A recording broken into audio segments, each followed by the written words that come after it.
Hello, everyone. Welcome, welcome, welcome, welcome, welcome, welcome.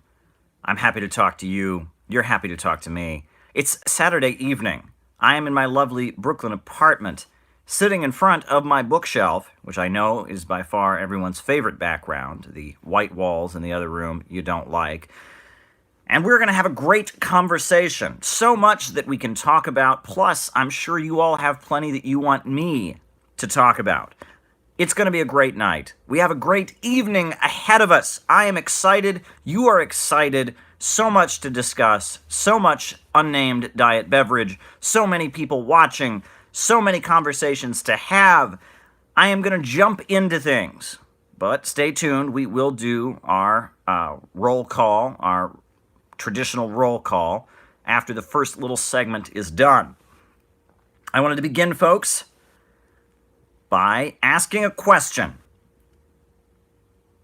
What is imperialism? What is imperialism? What is imperialism? Now, if you ask most people that question, they're going to tell you imperialism is when one country takes over another country. Well, that's actually the definition of colonialism.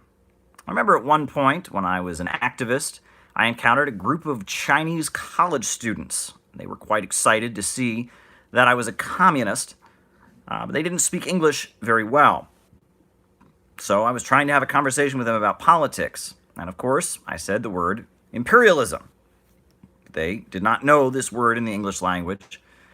So they proceeded to take out their translator phone thing and type the word imperialism into it. And what came out of their translator phone thing? The definition that came out of their translator phone thing was a country controlling or having a great amount of influence over another country. That is not a scientific definition of imperialism. You'll get a lot of people who say imperialism is a synonym for military interventionism.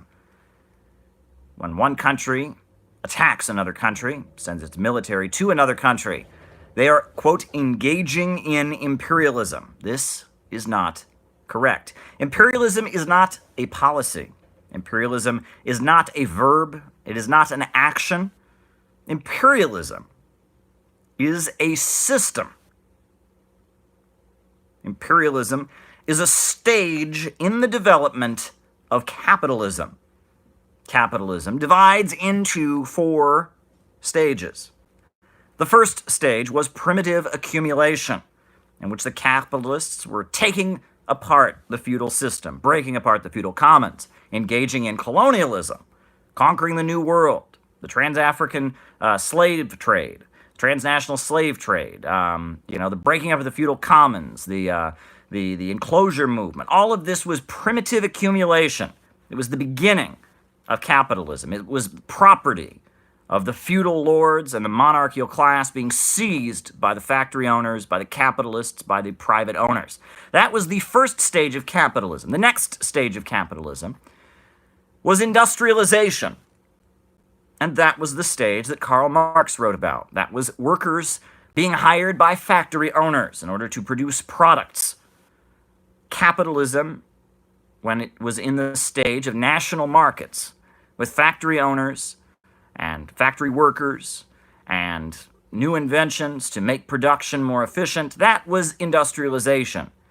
Imperialism was what came next. And imperialism was a new stage of capitalism in which the factory owner was usurped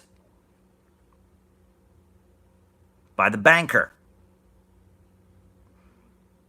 Bankers came to dominate over factory owners. Finance capital came to dominate over industrial capital. Industrial production was being carried out because of the lifeblood of credit from banks. And furthermore, national industries became monopolies. You had 3 or 4 different companies of every major industry, 3 or 4 steel companies, 3 or 4 oil companies in most countries. But those monopolies tied to big banks proceeded to start carving out the world into spheres of influence. They started going to parts of Africa and parts of Asia, parts of South America, and seizing them as captive markets, dumping their excess produced products onto the countries, seizing control of natural resources, and keeping these countries in a state of chronic poverty. Imperialism was the development of monopolies, a small group of corporations dominating industries and markets, teaming up with bankers, being controlled by bankers, teaming up with governments and having governments do their bidding, and actively going out to seize control of sections of the globe. Imperialism was described by Vladimir Lenin in his book. He called it imperialism, the highest stage of capitalism. And he described 5 aspects of imperialism, which include what I'm talking about: the development of gigantic cartels, the dominance of finance, the carving out of spheres of influence. All of this is included in Lenin's definition of a new stage of capitalism that emerged in the 1880s, 1890s, called imperialism. Capitalism in its monopoly stage, the rule of the world by bankers, centered in Western capitalist countries. The bankers of Britain, the bankers of the United States, the bankers of Germany, the bankers of France dominated the world economy. And these bankers, unlike the capitalists and the factory owners before them, didn't simply make profits. They made super profits. And the people of Africa, of Asia, of Latin America, they were not simply exploited like a worker is in a factory, but they were super exploited because their country was kept in a state of chronic poverty. Countries maintained feudalism in their countrysides up into the 1940s and 50s. Most of Asia had feudal systems of primitive agricultural economics, landowners and serfs. Most countries in South America, most countries in Asia, most countries in Africa maintained a feudal economic system and an agrarian subsistence economy because imperialism was holding back economic development. Sure, the imperialists would do business with a country.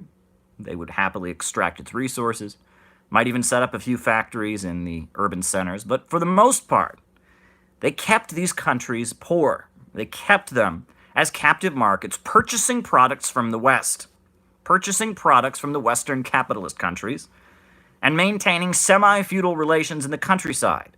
And the people of the developing world, of the third world, were kept in a state of chronic poverty, maintained primitive semi-feudal economies, not because they were primitive, not because they were backward, not because they were somehow inferior to Westerners, no, but because the imperialists used tanks and bombs and guns and armies and big banking corporations and big wars and intelligence agencies and all kinds of apparatus to keep these countries in a state of poverty and underdevelopment.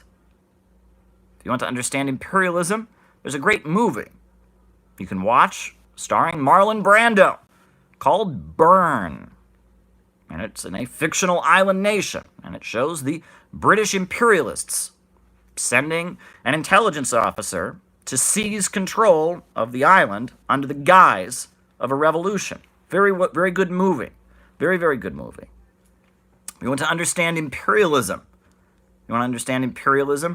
you should look at what's happened throughout the 20th century. Read about it.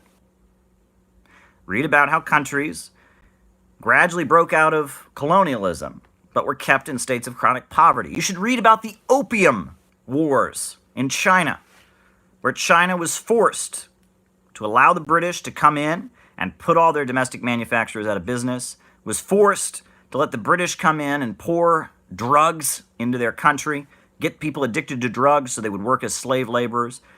China was forced to not be able to develop steel manufacturing, so it would have to keep buying steel from the British and from the Americans. All of this was imperialism. Imperialism was making sure that countries in the developing world stayed poor.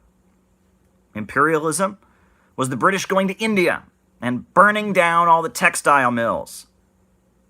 Same in Bangladesh. Bangladesh was known as the Sonar Bengal, the golden Bangladesh, because their cloth and their weaving and their silk was so advanced. But the British went to India, they went to Bangladesh, and they burned down all the looms, forced them to import cloth from Britain. The same could be said for many African countries. The same could be said for many countries in Central and South America. The Monroe Doctrine was about the United States controlling all the countries of South America and working very, very hard to prevent them from industrializing and developing their own industries.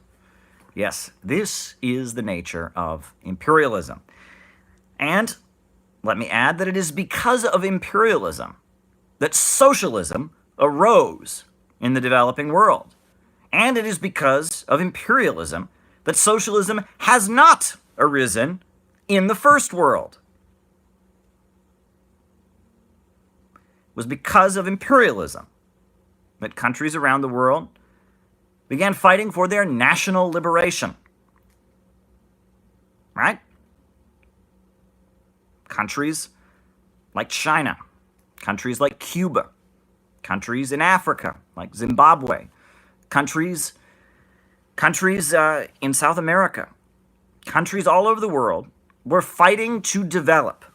They were not simply fighting for the rights to the workers on the factory floor. They didn't have very many factories. They did have industries in the cities, but for the most part, most of the population of China at the time of the Chinese Revolution, most of the population of Zimbabwe when it was called Rhodesia, when it was a colony of the British and the settler state of Cecil Rhodes, most of the population of Cuba, most of the population of countries throughout the world was not factory workers, was not proletarian selling its labor power. It was serfs who had land they rented from their landlord, and that's how it went.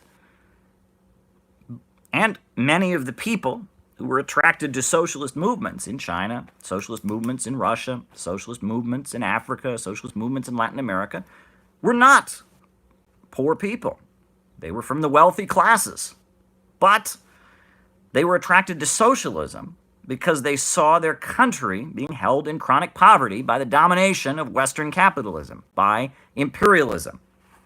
And socialism came into the world in the 20th century, in places like Russia, in places like China, in places like Cuba, in places like Korea.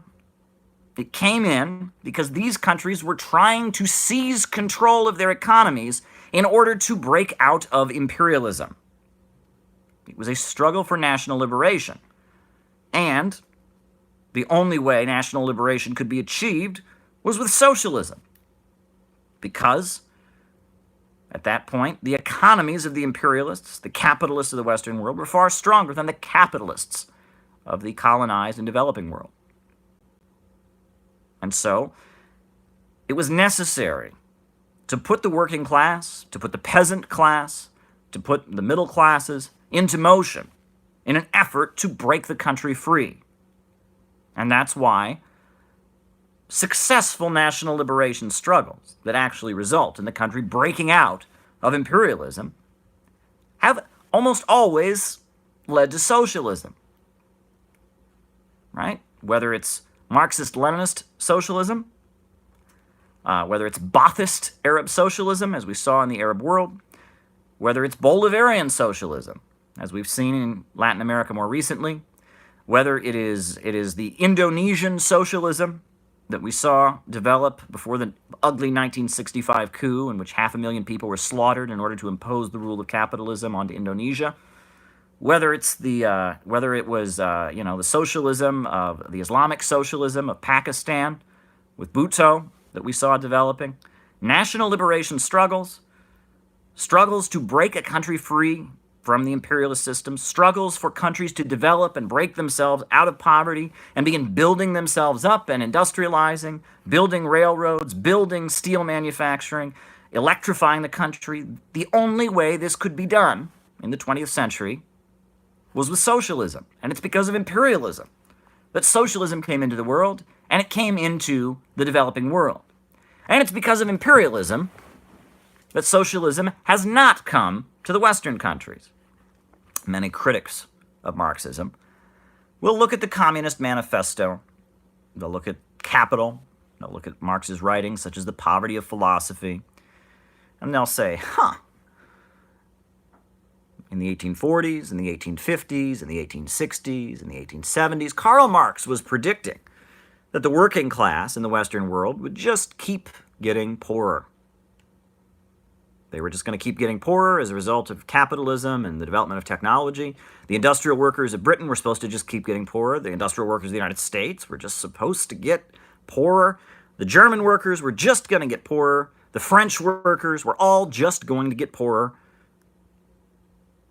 And it didn't happen. So Karl Marx must have been wrong, because in the 1880s and in the 1890s, we saw an increase in the living standards of British workers. We saw an increase in the living standards of American factory workers. We saw an increase in the living standards of workers in France and Germany. So clearly, Karl Marx didn't know what he was talking about. He was completely wrong. No. Karl Marx did not foresee imperialism emerging from capitalism.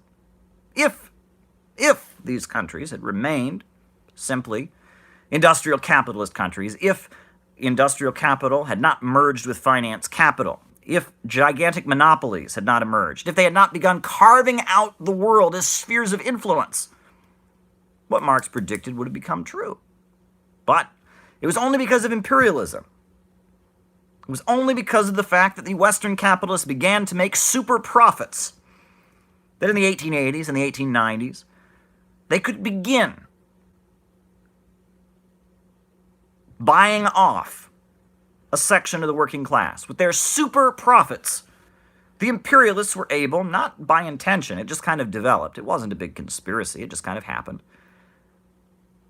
The 1880s, 1890s, 1910s, you had the development of the labor aristocracy. The aristocracy of labor. These were people that were workers, sold their labor power to a capitalist.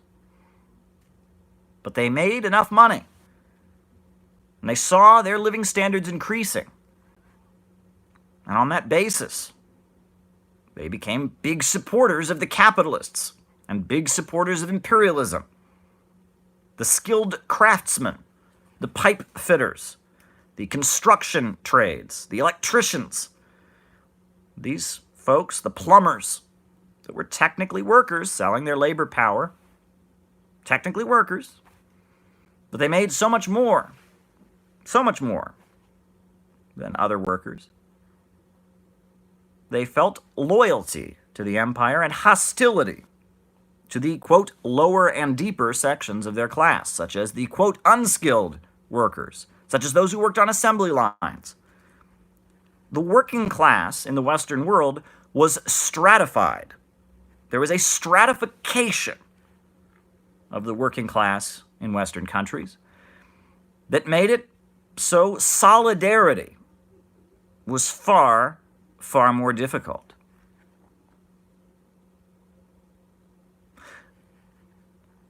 When the people working in steel mills would go on strike, the pipe fitters would say, I don't support them.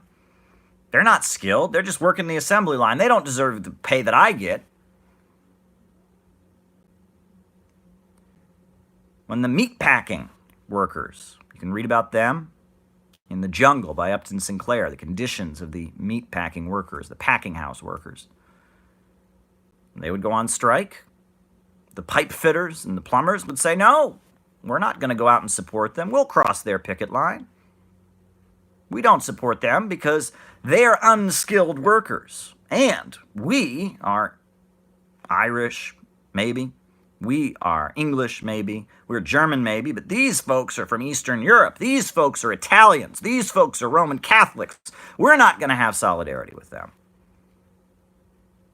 It was this divide, this stratification of the working class, this cultivation of a labor aristocracy, an aristocracy of labor, the development of chauvinism among higher paid sections of the working class that enabled imperialism to withstand any socialism emerging within the Western countries. In fact, Cecil Rhodes, the man for whom Rhodesia, now known as Zimbabwe, was named, even spelled this out in very, very, very clear language. I'm going to read you what Cecil Rhodes, one of the key architects of British imperialism, I'm going to read you what he said in 1895.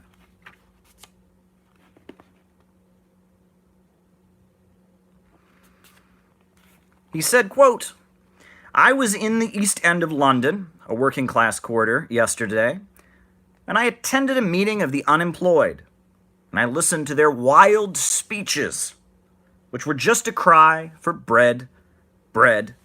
And on my way home, I pondered the scene, and I became ever more convinced of the importance of imperialism. My cherished idea is a solution for a social problem.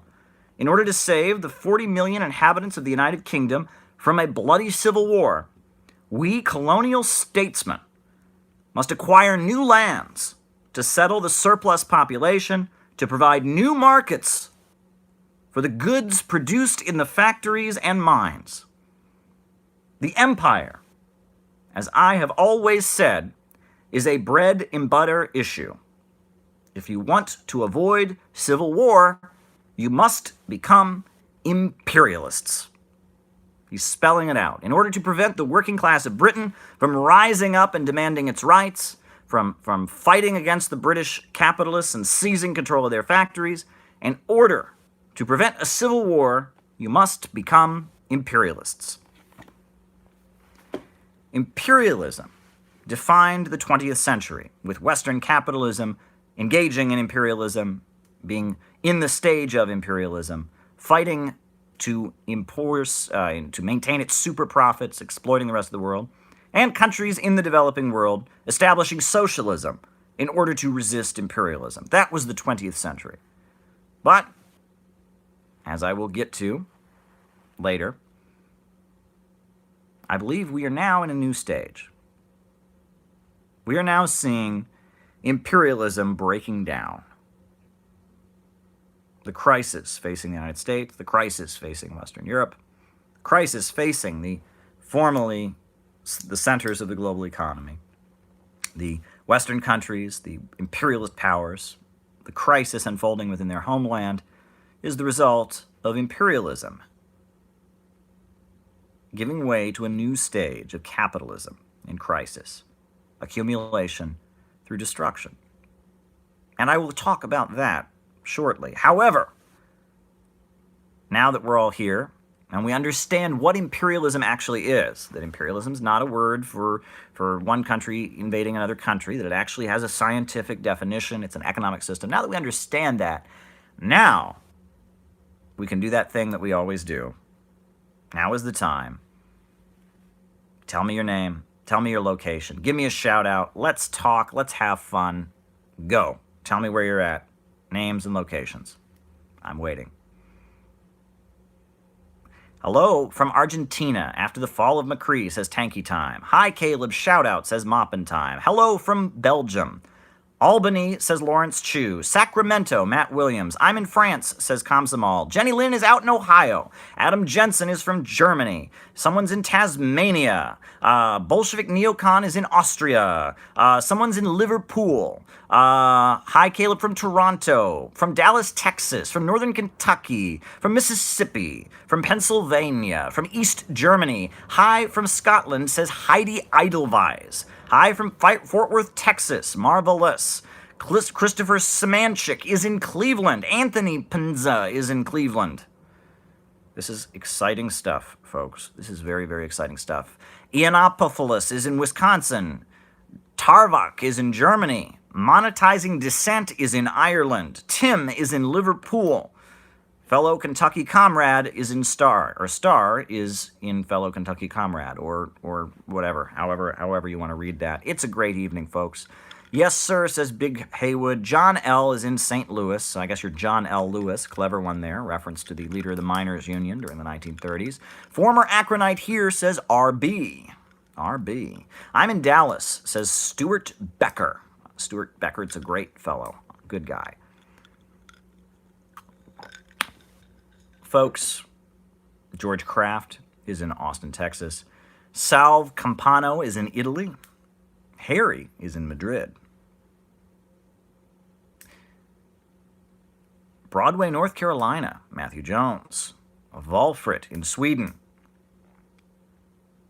Folks, in the Carolinas, from upstate New York, says Lincolnite Yankee. Folks, if you haven't already done it, now is the time to tweet this out. Now's the time to cut and paste the link, put it on your Twitter, say, listen to Caleb. He's going to be on a long time. He's got exciting stuff to say.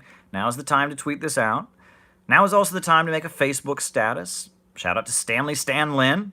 Shout out to someone from Athens, Greece. Now is also the time to hit the like button, if you haven't hit the like button. Now is the time to hit the subscribe button. And I know that roughly 20% of you have not subscribed. I don't know why that's such a consistent number, but you, the 20%, I'm talking to you. Shout out to Green Element in Columbia, Missouri. Now is the time to subscribe. The 20% of you that haven't subscribed, now is the time to hit the like button. Now is the time. Now is the time. Now is the time. Now is the time to tweet this out, to invite all your friends to come join us. We're having a great time. We are doing great things here. I'm excited.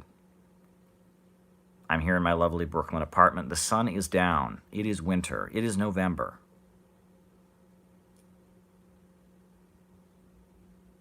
And it's time to talk.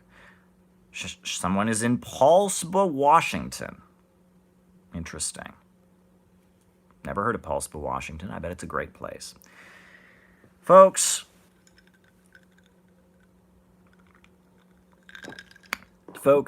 I was quite disturbed to hear about what happened to Max Blumenthal. Max Blumenthal is a journalist. He's a writer. He's a progressive. And I don't know if folks are aware, but he was dragged from his home for a very minor assault charge. Dragged from his home, taken to jail, not able to contact a lawyer, handcuffed, very badly treated.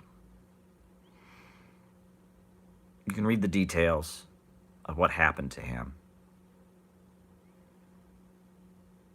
It's unacceptable. It really is. I mean, he has done great work regarding the Syrian war and how the USA has been supporting terrorists and extremists in the hope of toppling the Ba'athist Arab socialist government. He has done great work exposing efforts of the United States in Venezuela to try and topple the Bolivarian socialist government.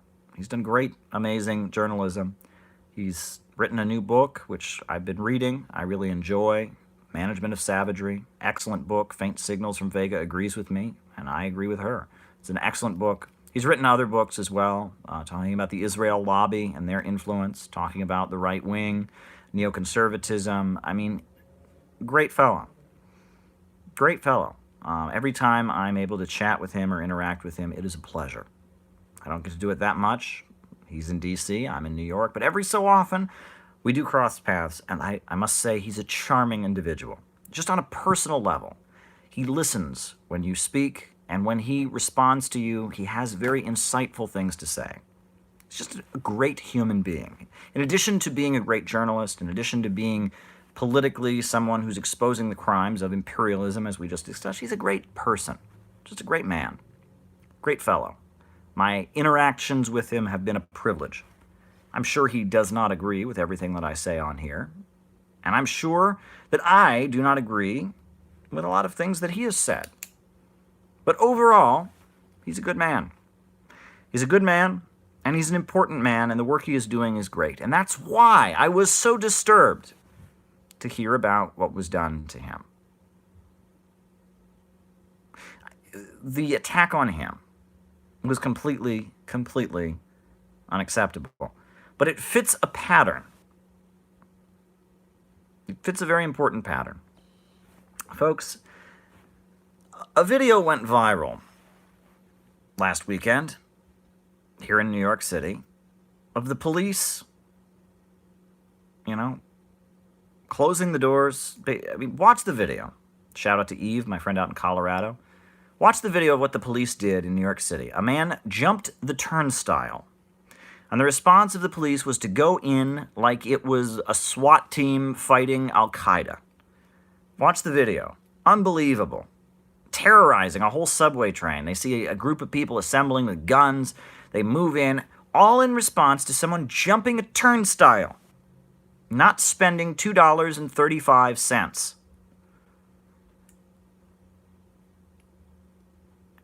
It's videoed. You can watch the NYPD terrorizing. Just terrorizing. Not just one man who they arrested, but terrorizing an entire train car of people, scaring the bejesus out of them with a SWAT team with loads of cops moving in with guns drawn. You would have thought this was like, this was the showdown at the OK Corral. You would have thought this was like, the raid where they went after al-Baghdadi or bin Laden in response to a young African-American man jumping a turnstile. It's insanity. It's insanity. People should not have to be in fear of the NYPD storming into their train car. And people who jump the turnstile, which I guess is illegal, I'm not saying people should engage in that. I personally believe that subways should be free, right? We pay for them. But in New York City, the MTA, which is a beneficent corporation, basically a private company with a state-insured monopoly, banks make profits off the MTA, even though our tax dollars paid for it and built it. It's a mess. But no.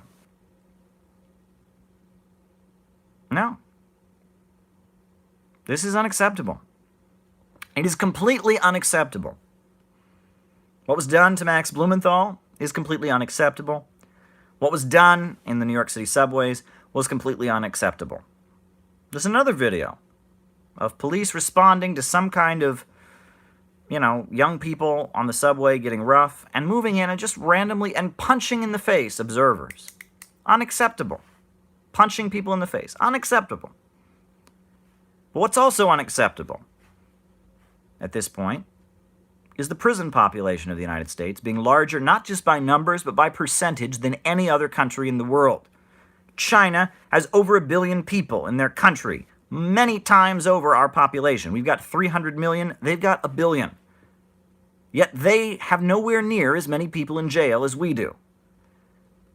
The prison industrial complex, where corporations like GEO Group and Wells Fargo Bank and all kinds of other prison corporations have turned locking people in jail into a way of making money. And it's a disaster. Just like war, the military-industrial complex that emerged in the aftermath of the Second World War. This is all a sign of capitalism in Western societies, further and furthermore degenerating. And what also is a sign of capitalism in crisis? The fact that our roads are not properly paved. All over the country, you've got roads that are falling apart. Another sign of capitalism in crisis is the fact that our water is not properly purified. We all know about the Flint water crisis, sure. But we also do not know, folks do not know about the fact that all over the country there are many examples of water that is not up to standard. It's a widespread problem that our water treatment facilities are decaying.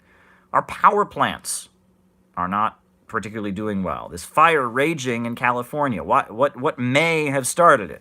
PG&E, they had a decaying power station that malfunctioned near the site where it began. Now, we haven't got full confirmation yet that that's what started the fire. But it's not the first time that decaying power stations have caused problems. I remember during Hurricane Sandy when I was living here in New York City, and the power station on the Lower East Side of New York City, right? Lower East Side, not too far from Wall Street, exploded. Kaboom! It didn't just malfunction. Watch the video of the power station on the Lower East Side of New York City. Kaboom! Boom! It's like something out of the apocalypse. We have been investing in prisons in the United States. We've been investing in wars. We've been investing in bailouts for bankers. We've been investing in subsidies for Wall Street. We've been investing in making sure that banks can rip off people with student debt, but we have not been investing in just the basic societal functions. Roads, schools. There's another disaster. American education is an embarrassment. Roads, schools, water treatment facilities. Why in the world does China, a country that is so far behind us in terms of development, right? The standard of living there on average is nowhere near what it is here in the United States, but yet their transportation system, their trains are phenomenal. And our trains are almost a joke. Our train system is almost a joke. I mean, this is capitalism in a state of decay. This is the new stage of capitalism. During the period of primitive accumulation, you had feudalism, but you had a new class of merchants seizing the property of feudalism. That was the first stage of capitalism. The second stage of capitalism was industrialization. You had the building of the factories. You had the electrification of the Western world. And you had the standard of living in Western countries going up, sure, going up. But at the same time, you also had sweatshops. You also had the beginnings of the labor movement, you know. But then we moved into imperialism, where the standard of living in the first world continued to rise at the expense of the developing world. At the expense. Chris Szymanczyk says, how long before this Potemkin economy collapses? And I will get to that. That was imperialism, right? The United States bombed Vietnam, bombed Korea. The United States pulled off coups in Indonesia, killed 500,000 people. The USA pulled off coups in Latin America. The USA backed brutal military dictatorships all over the world. Countries were kept in chronic poverty. And it was all done so that the standard of living in the first world would continue to rise. And the enemy, of course, was communism, because countries around the world that wanted to break out of being impoverished were adopting Marxist-Leninist, communist, Ba'athist Arab socialist leadership in order to break out of Western capitalism. That was the Cold War. That was imperialism. But now we are entering a new stage where the conditions of the Western world are decreasing, and the labor aristocracy that was created, that stabilized the imperialist economic order, is being demolished. The standard of living in the Western countries is going down for multiple reasons, the first of which is they no longer need the labor aristocracy. Who were the labor aristocrats? In the 1950s, the labor aristocrats were those steel workers that were getting paid lots and lots of money to go out and make the steel so the USA could bomb Korea and thousands of steel workers. Now we got machines to do that. You know? Think about it.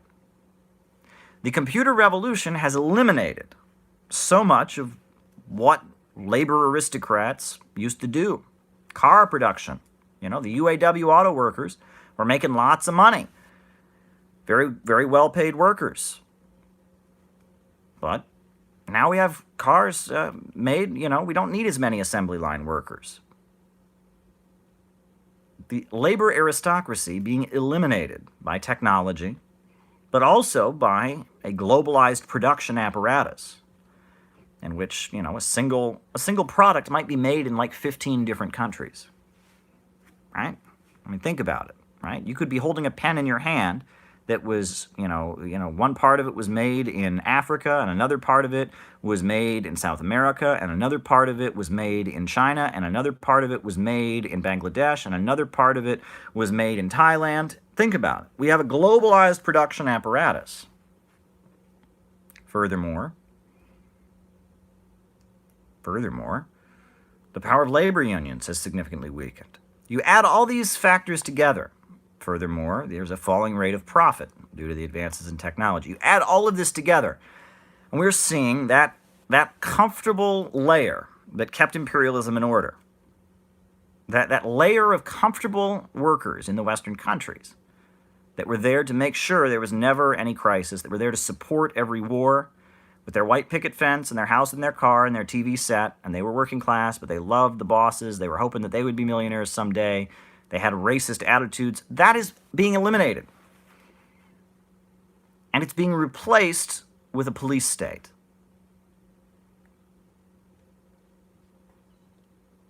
A police state and low wages is replacing the old order of imperialism. That old order of imperialism where people live comfortable American dream middle-class lives, and in exchange for that offer political support to the colonization and plunder of the third world, that is being eliminated. We are entering a new stage. This is a new stage of capitalist development. The times, they are a-changing. And a new stage of development requires new solutions and new answers. And that is what we need here. We need political innovation. We need new ideas and new concepts. We can't just repeat what was done in the 1960s and 70s. We cannot just repeat what was done in the 1930s. We cannot repeat what was done in the 19-teens. Socialism must enter a new era. During the height of the Cold War, socialism was a trend that was popular among college students. Socialism was a popular trend among middle-class intellectuals. Socialism was people who wanted to feel like they were the good ones, and the rest of society was the bad ones. That was kind of the feeling. It was a movement of marginalized people who felt like, and they were right in recognizing that the country they lived in was founded on racism, that the country that they lived in was engaging in horrendous crimes around the world, and they wanted to stand in moral opposition. They wanted to stand in solidarity with national liberation struggles around the world. That was the 1960s. That was SDS. That was the peace movement. That was the Cold War left, was people that largely felt alienated from society. Or you also had black nationalism. You had movements within, oppressed communities in the United States, like the Chicanos fighting for their liberation, who never felt like they were really part of the imperialist society of the United States, fighting to break away and, establish their independence, fighting on the bare heights of their people as a colonized people. You had the American Indian movement. And then you had, among white Americans, among the middle class, you had this group of people that were pacifists sometimes. Sometimes they were full-on communists who protested wars, protested for the rights of workers, but they were a minority. But now, we are in a new stage. That little house with the white picket fence has been foreclosed on.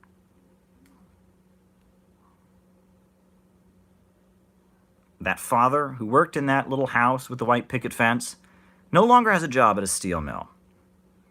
The kids are never able to grow up. The kids in that little house with the white picket fence are never able to grow up. They're working at McDonald's. They're working at an Amazon warehouse. They're working at Walmart. They're getting paid minimum wage or maybe slightly higher than minimum wage, but they can't make it out on their own. In that little house, no longer are they friends with the local cop. Now they're afraid of the local cop because they've seen that local cop kick down the doors of their neighbors. Furthermore, that neighborhood with the white picket fence used to be only white people. It used to be a lot of segregated neighborhoods. But now we're a more integrated society than we've ever been, right? You know? The potential for anti-racist solidarity within the United States, for white people and black people to stand together and say that the police state is unacceptable, and what police are doing to people on subway trains, what police are doing to people when they kick down their doors or shoot them without just cause. The potential for anti-racist solidarity is bigger than it ever has been before. Furthermore, the potential for anti-imperialist solidarity is bigger than it has ever been. All across Middle America, people are tired of these wars. It does not make any sense. People in the military itself are saying, why are we in Syria? Why are we in Iraq? Why are we in Afghanistan? Trump got elected. And he didn't get elected by people in New York, where I live. He didn't get elected by people in California. He got elected by people in Ohio and people in Pennsylvania who voted for him, as bad as he is, not an endorsement of Trump at all, but voted for him after he said that the Iraq War was based on lies, after he said that he was going to end these wars and regime change. People in Middle America, in big numbers, voted for a man who said things that only Michael Moore said during the Iraq War days. Think about it. The times, they are a-changing. Neighborhoods all throughout the United States, people don't have proper water. Their water isn't being properly purified. Their electricity is going off. In California, they're having blackouts. People want dramatic changes. They want infrastructure. They want economic stability. They want a better life. And the reason they don't have it is because of capitalism. It's because of the greed of big bankers and big corporations. The reason we have a police state and a prison industrial complex is because it's very profitable. The reason we have a huge opioid epidemic in the United States is because it was very profitable. Big pharma. The reason that our water is not being properly purified, the reason that our roads are being unpaved in many states throughout the United States, you can read about that, they are unpaving the roads all across the United States, because cities and municipalities are in a budget crisis, because rich people don't pay taxes. Amazon is paying no taxes. Big corporations are not paying taxes. The people who pay taxes are people in the middle class, mostly, but the ultra-rich have found maneuvers, whether they're keeping their money in the Cayman Islands or whatnot, and the rich are not paying taxes, but average people are being hit with the tax rate. It is ridiculous, and as a result, cities are bankrupt. Municipalities are bankrupt. This is a crisis of capitalism, and it is an opening for anti-racism, for anti-imperialism, and for socialism. And what is socialism? Socialism is a society where the banks and the factories and the industries don't operate according to what's profitable. They operate according to what is best for society. Socialism is eliminating the rule of profits. Socialism is a society where the means of production, the centers of economic power, operate on the basis of public good and not profits. Socialism is a centrally planned economy in which there is no more contradiction between growth and the good of society. People don't get poorer as society becomes more productive. People don't get poorer as technology advances. No, no, no. Socialism enables society to rise as one. Socialism means that the banks, factories, and industries are operated according to a central plan. And we as a society decide what is good for us, and our economy is controlled. It is not operated according to what is in the interests of profits. It is controlled by the state. We, the people, control the means of production. That's what socialism is. And the theory, according to Marx, is that socialism will eventually, we're talking thousands of years, will eventually lead to so much material abundance existing, so much prosperity, so much societal peace, that the need for any kind of government will start to gradually fade away. The need for any kind of coercion will just gradually fade away. That there will be so much stuff and so little work required of people that people will just be able to do what they feel like doing, do what is rewarding for them, and in exchange, take from society what they need, from each according to his own ability, from each according to his needs. That is the ultimate vision. That is the ideal. The ultimate ideal. The final stage of history, according to the classic Marxist theory. The long-term vision, according to Marxism. But it's thousands and thousands of years in the future, and the only way it could ever be achieved is if socialism seized control and got rid of the irrationality of the capitalist system. Socialism, which the economy is no longer operated according to profits, and which society, the majority of the people, the working class, controlled the means of production. Socialism is the first step, putting humanity on the road to that long-term vision, that ideal. And perhaps the vision of communism that Karl Marx had is kind of like a perfect circle. There is no such thing as a perfect circle. But you can get closer to it. Right? There is no such thing as a perfect circle. But you can clearly get closer to it. When people talk about the communist horizon, perhaps this is what they're alluding to. The horizon keeps changing.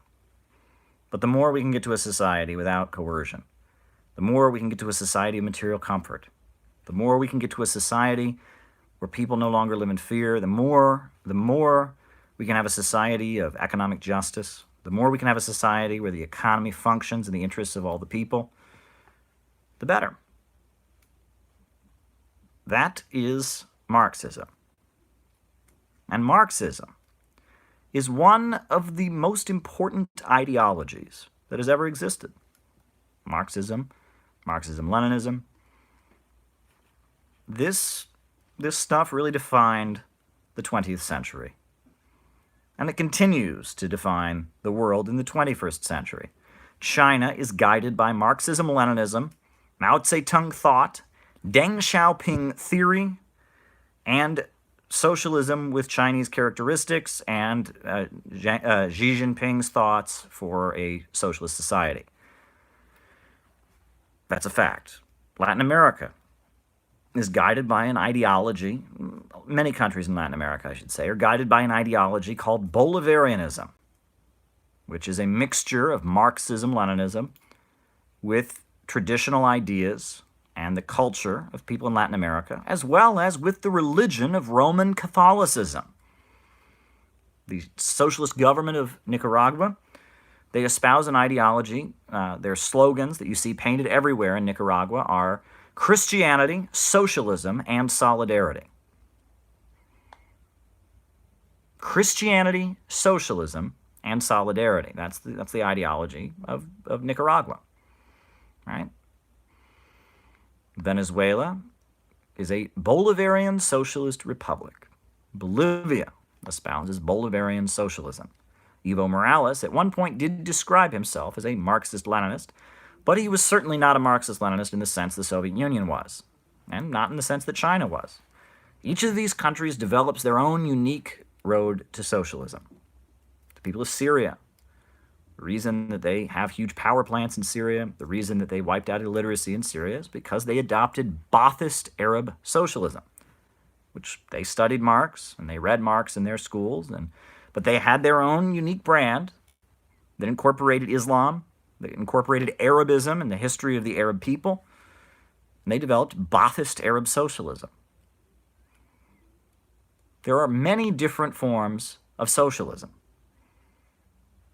And these forms of socialism have not always agreed with each other. There have been clashes, right? The Soviet Union, you had the clash between the followers of Trotsky and those who supported the government of Stalin, right? In China, you had fights between the Gang of Four, the ultra-leftist faction.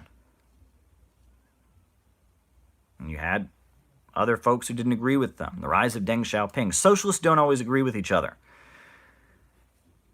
But socialism exists in the world today, and eventually, the United States will become a socialist country. I don't have any doubt about it. But the socialism that comes to the United States will not look anything like the socialism of China. And it won't look anything like the socialism of Latin America. It won't look anything like the socialism that existed in the Soviet Union. It will be a uniquely American brand designed to address the problems that we have. Now, Clarence Darrow asked me to once again address the arrest of Max Blumenthal. Folks, it was an outrage. It was an outrage.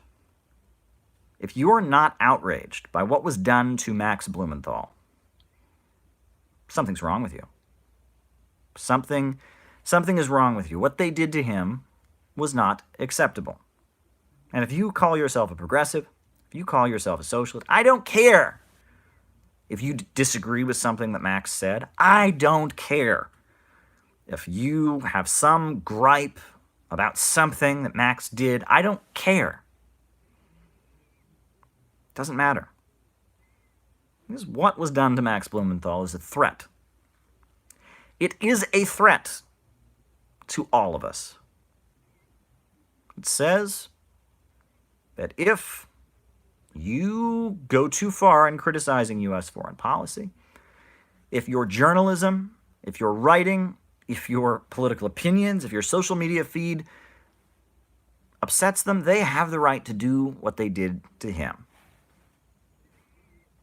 And if you have any bone of integrity within you, you'll oppose that. Right? What they did to Max today, they could do to any of us tomorrow. Let's be real about that. Solidarity. An injury to one is an injury to all. I don't care if you agree with Max or not. You have to recognize what happened, and you have to be outraged by it.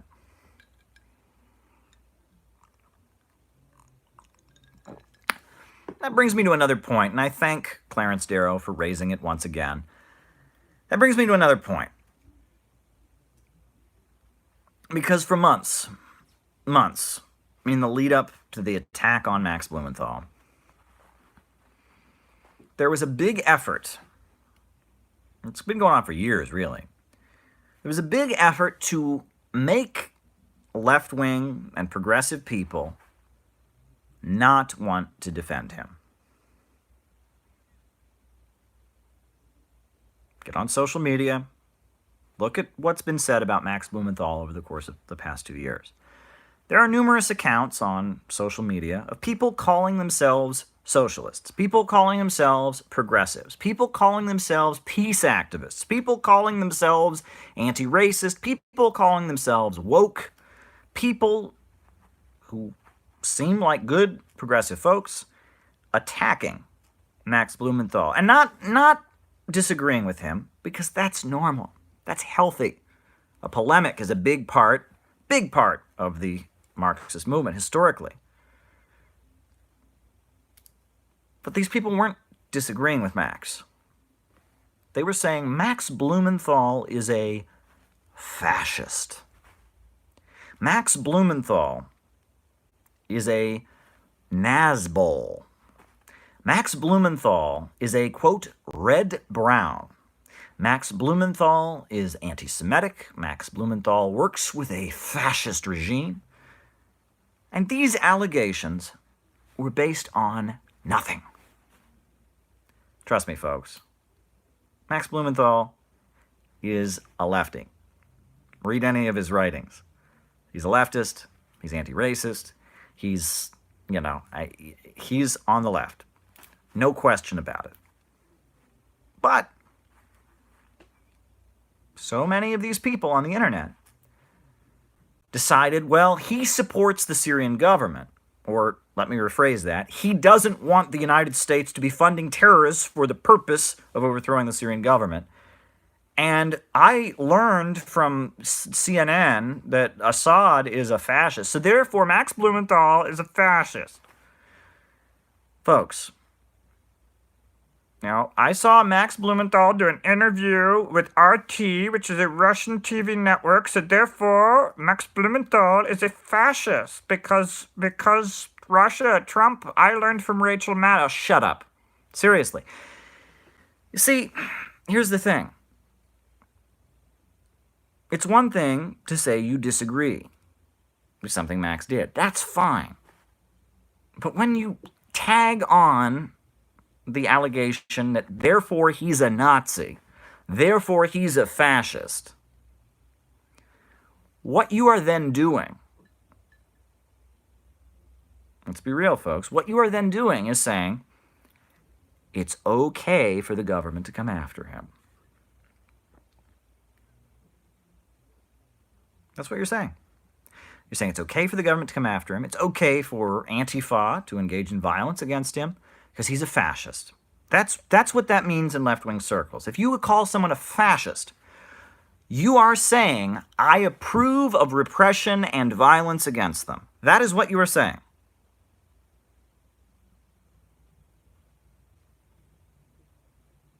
That's what that allegation really means. When someone says you are a fascist, when someone says you are a Nazi, when someone says you're a crypto-Nazi, when someone says you're a Nazbol, when someone says you're a Strasserist, and I've done videos explaining what those words actually mean and how these people don't even know what they're talking about. But when you throw those words around, what you are saying is left-wing people, progressive people, should be okay with the government repressing them. You know? Would left-wing people go out and protest if they arrested David Duke? No. Would left-wing people go out and protest if they arrested the American Nazi Party? No. So what you're saying to left-wing people is, hey, if they go after this person, treat it the same way you would treat it as if they arrested David Duke. Treat it the same way you would treat it as if they arrested the American Nazi Party. Just treat it the same way. That's what they're saying. By introducing this poison into left-wing circles, that's what they're saying. And this poison accompanies the Russiagate hysteria. Russia's a country. It's a great country. Great people. But this notion that suddenly Russia has become toxic in left-wing circles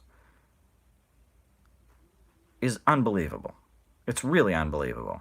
And it's not just Russia, but because of the Trump-Russia hysteria, the Rachel Maddow voices, others have fomented this atmosphere where anything associated with Russia, and really by de facto any anti-imperialist country, because Russia is an anti-imperialist country, any anti-imperialist country, which is going to have to then be aligned with Russia, so and any country aligned with Russia, Russia itself, anything about it is tainted. And to be a good little liberal, to be a good little progressive, you should join in any effort to suppress anything associated with Russia. That's the atmosphere that has taken hold of progressive circles. And it's wrong. It's deeply wrong. It's deeply, deeply wrong.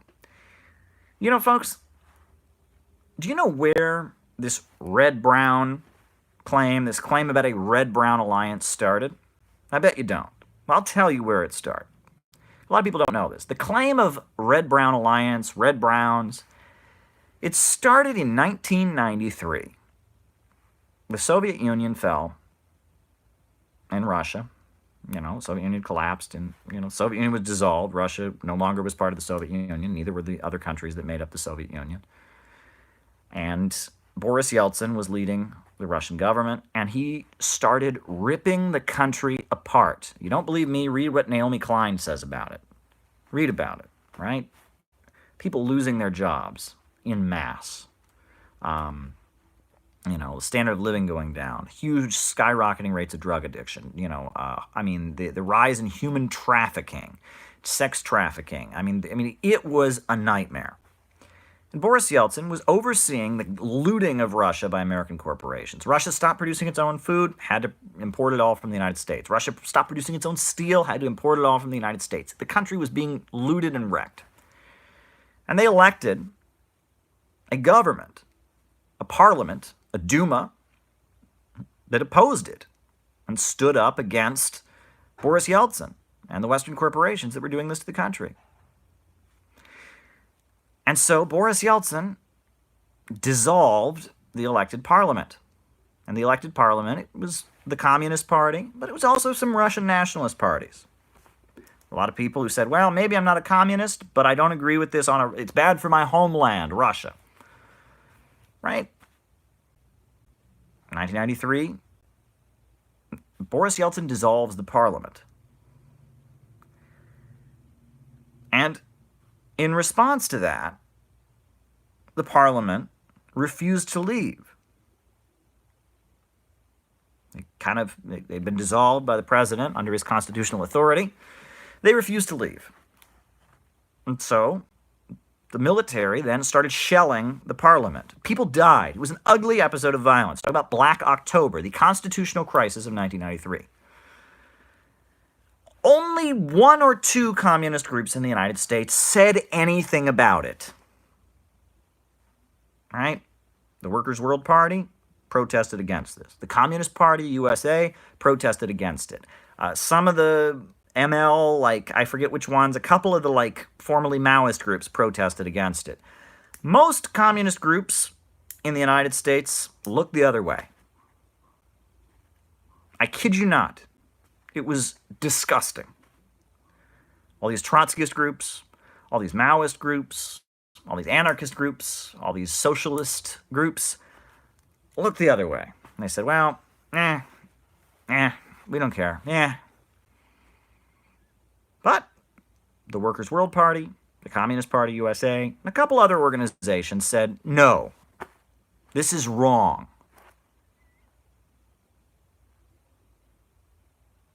They said, look, it wasn't even about supporting the Communist Party of the Russian Federation. It wasn't about supporting even the people in the parliament. It was about saying that neoliberalism doesn't have the right to loot Russia. The stuff Naomi Klein describes in her book was going on. The parliament of Russia was standing against it and being violently attacked by the military. Russian people were out in the streets protesting. All the communist groups in the United States looked the other way, except for a couple. And so, a Trotskyite organization called the ISO, which has dissolved, it no longer exists, the International Socialist Organization, the ISO, decided to accuse the Communist Party USA and the Workers' World Party, which were daring to protest against this crime of imperialism, of supporting a red-brown alliance. 1993. They wrote articles in their publication accusing the Workers' World Party, the Communist Party USA, because they dared protest against what was being done to Russia, of supporting a red-brown alliance. Because some of the parties in the Russian Duma were not communist. They were Russian nationalists. They were conservatives. They were, maybe some of them even, I don't even know the details. I don't know the details exactly, but somebody somewhere said something anti-Semitic. And so on that basis, not only did all these communist groups not stand in solidarity against what was being done to Russia, but furthermore, they accused the 2 or 3 or 5 little parties that did of being fascists. That's where that word comes from, that term, that red-brown alliance, that Strasserite, that Nazbol, all of that goes back to people in the United States who call themselves socialists, who not only refused to stand in solidarity with the people of Russia against the looting of their country, but furthermore, decided to smear and verbally smear and slander the people who actually had the courage to stand against it. This term Red-Brown Alliance is fruit of a poison tree. If there ever was fruit of a poison tree, that's it.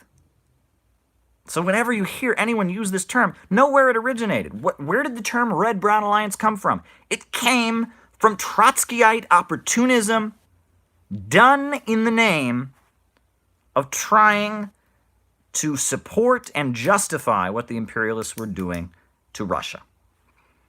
That's the origin of the term. That's when it was first used, by Trotskyite opportunists attacking people in the United States, attacking socialists and communists in the United States who dared to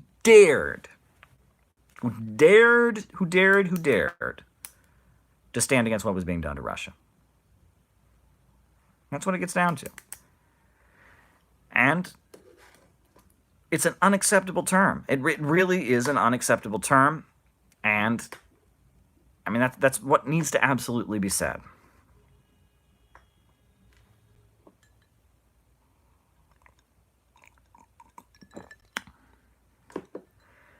Now, folks, we're worried about what was happened to Max Blumenthal. We're worried about the attacks on independent media. We're worried about Assange, the ongoing case with Assange. That's a deep concern. We've got a lot on our minds. But, this week I did something, I always want to have something to listen to. And I know a lot of you are like this too. You want to be listening to something. You're probably listening to me right now as you're driving to work or at home or whatever. A lot of folks, they just want to have some background noise. So I was someplace. I was waiting to go someplace. I had someplace I needed to be, but I wasn't there yet. So I got out my phone and I listened to something that I hadn't ever listened to in full before. I'd seen clips of it. And that was the funeral of Gus Hall, who was the founder, or was the leader of the Communist Party USA. When he died in the year 2000, they actually showed his funeral on C-SPAN. C-SPAN, they got to fill it up, and this is a prominent individual. This was the guy who defended the communist line, and during the Cold War, he was Mr. Communism. He was Gus Hall. And they showed the funeral, the memorial service for Gus Hall on C-SPAN. And so it's in the C-SPAN archive. So just for something to do, I listened to it. Very interesting. I learned a lot. Gus Hall seems like a great fellow. Seems like a really good guy. And what I thought was amusing, they had many people get up and talk about Gus Hall. They had people who worked with him politically. They had his granddaughter got up and talked about Gus Hall. All kinds of people talked about Gus Hall. And one thing that they almost all said, and I thought that it was odd at first, is they said, Gus Hall loved to eat. They said, Gus Hall loved to eat. And they would describe how he loved to eat. They said he didn't like vegetables. He was a meat and potatoes kind of guy. And at first I was like, what? I was perplexed. I thought, what? That's not what you should say about somebody at their memorial service. But it was this attribute of Gus Hall, who was a bigger fellow, not a skinny fellow, about how much he liked to eat.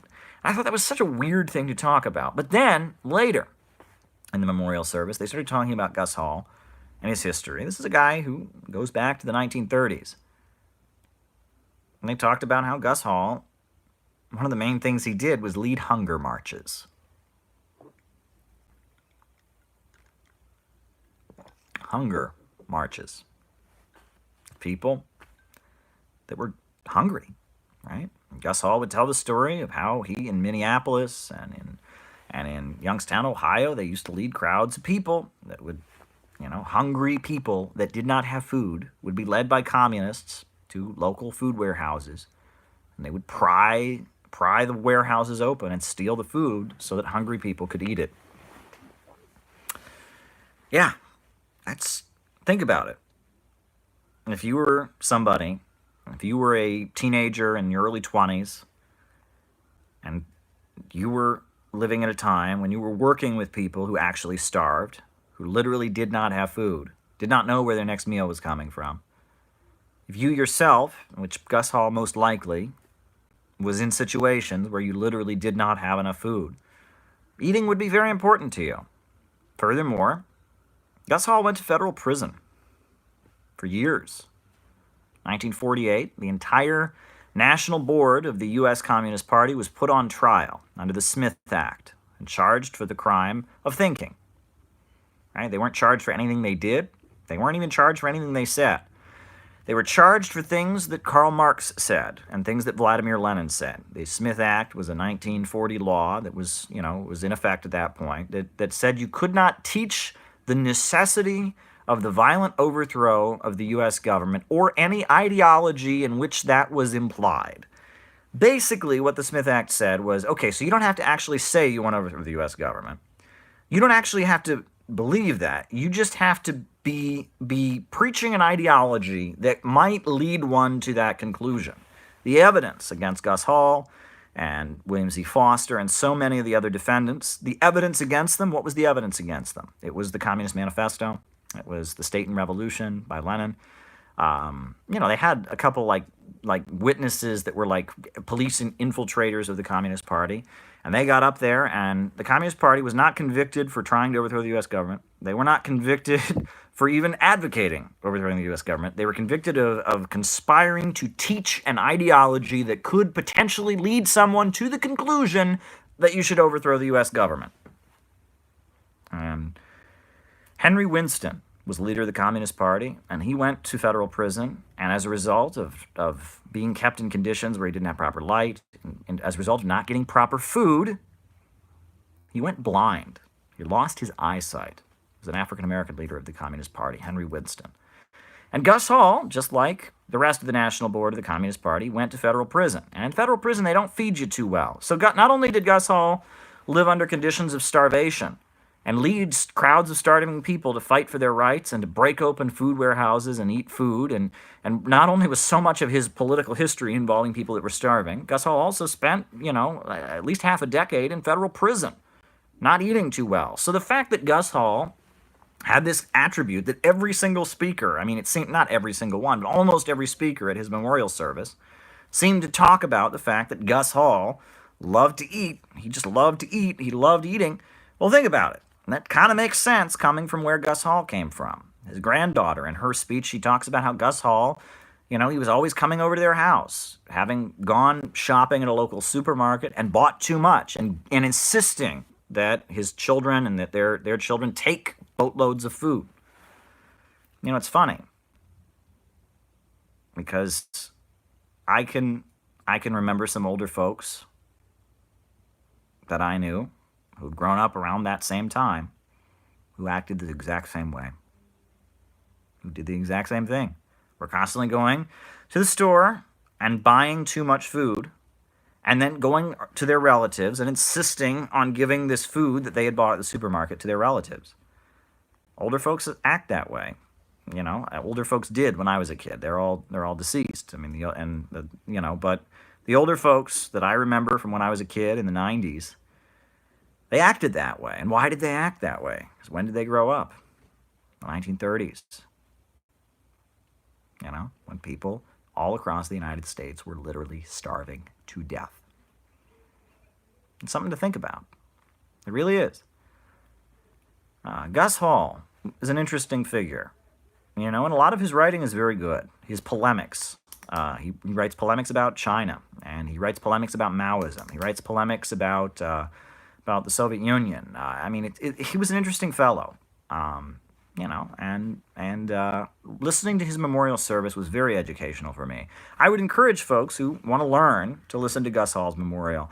One of the other things that stood out when I listened to Gus Hall's memorial is that they had musical performances. First of all, I think that's very important.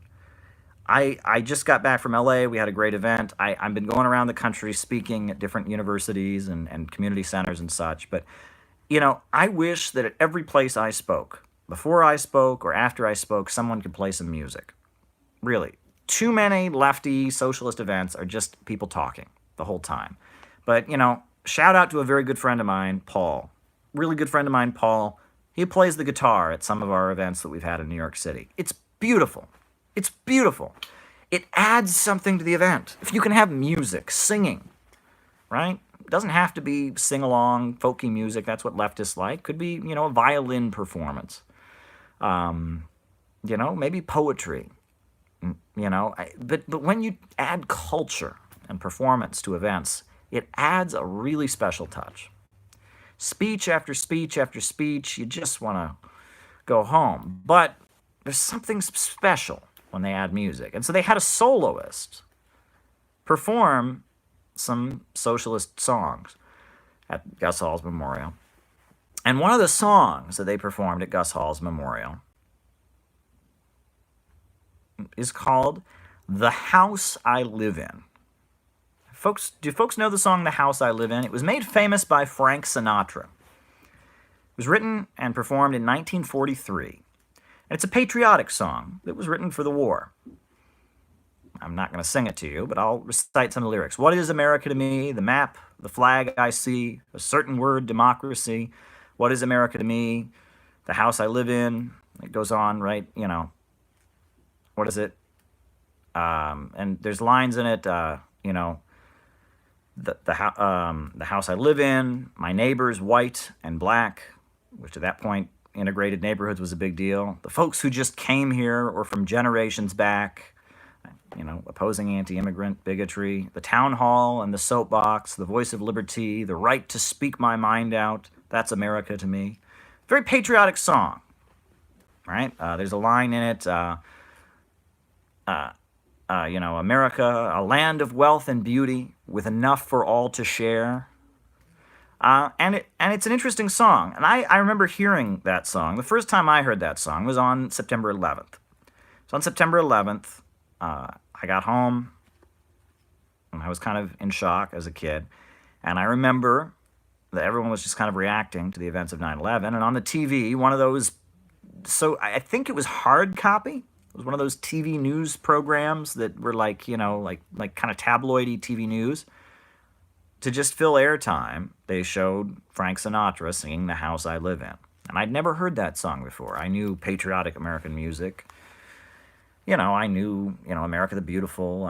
But I never heard The House I Live In, right? And the lyrics, my neighbors, white and black, the folks who just came here or from generations back, a land of wealth and beauty with enough for all to share. I'd never heard this song before. And it was like, I remember mentioning it to family members. What song was that? And they said, we've never heard that. It was a patriotic song. Who wrote that song? Why was it performed at Gus Hall's funeral? Well, it was written by a communist. It was written by Abel Meeropol, who was a communist musician, songwriter. Abel Meeropol. He wrote that song in 1943. And it was a patriotic song, but the patriotism of that song, if you listen to it, is socialist. Right? America's a land of wealth and beauty with enough for all to share. My neighbors, white and black, the folks who just came here or from generations back. Yeah, that was the Popular Front, right? And that was, if you think about the influence that communists had in the lead up to the Second World War, during the Second World War itself, it was not small, right? Go see, the movie Mission to Moscow, a Hollywood movie all about how great Stalin was fighting the Soviet Union or fighting the Nazis. Go see. There's a great movie from Hollywood called Gung Ho. It's this cheesy World War II propaganda, U.S. Marine Corps movie. But it begins with this general saying, I've just gotten back from China, and there's this thing called the Eighth Route Army. And they have this great way of organizing. And they have this new slogan, Gung Ho, which means all together, all for one. And it's a movie, it's fiction, didn't happen. But they made a whole movie about U.S. Marines adopting the military fighting style of Mao and the Chinese People's Liberation Army. It was a very popular movie. In fact, Gung Ho has actually become a popular phrase in the U.S., language and U.S., slang, because if someone's really enthusiastic, they're all gung-ho. Don't get all gung-ho on me. Well, where does this come from? It comes from a Hollywood movie that was about Mao and how great the Eighth Route Army was in China. Bet you didn't know that. Next time you hear someone use the expression gung-ho, think, wow, we got a little Maoist here. It's pretty cool, I think. there's so much. They have done so much to eradicate the history of communists and our influence on the United States. Someone's talking about this land is your land, this land is my land. Woody Guthrie wrote for the Daily Worker, performed at communist events. When asked if he was a member of the Communist Party, he would give clever answers, like he would say, well, I was never much for parties, but I have been in the red my whole life. It was this kind of, there was the Communist Party, Marxism, socialism has had a huge impact on the United States. I know some of you have heard this before, but it bears repeating. A communist, a socialist, wrote the U.S. Pledge of Allegiance.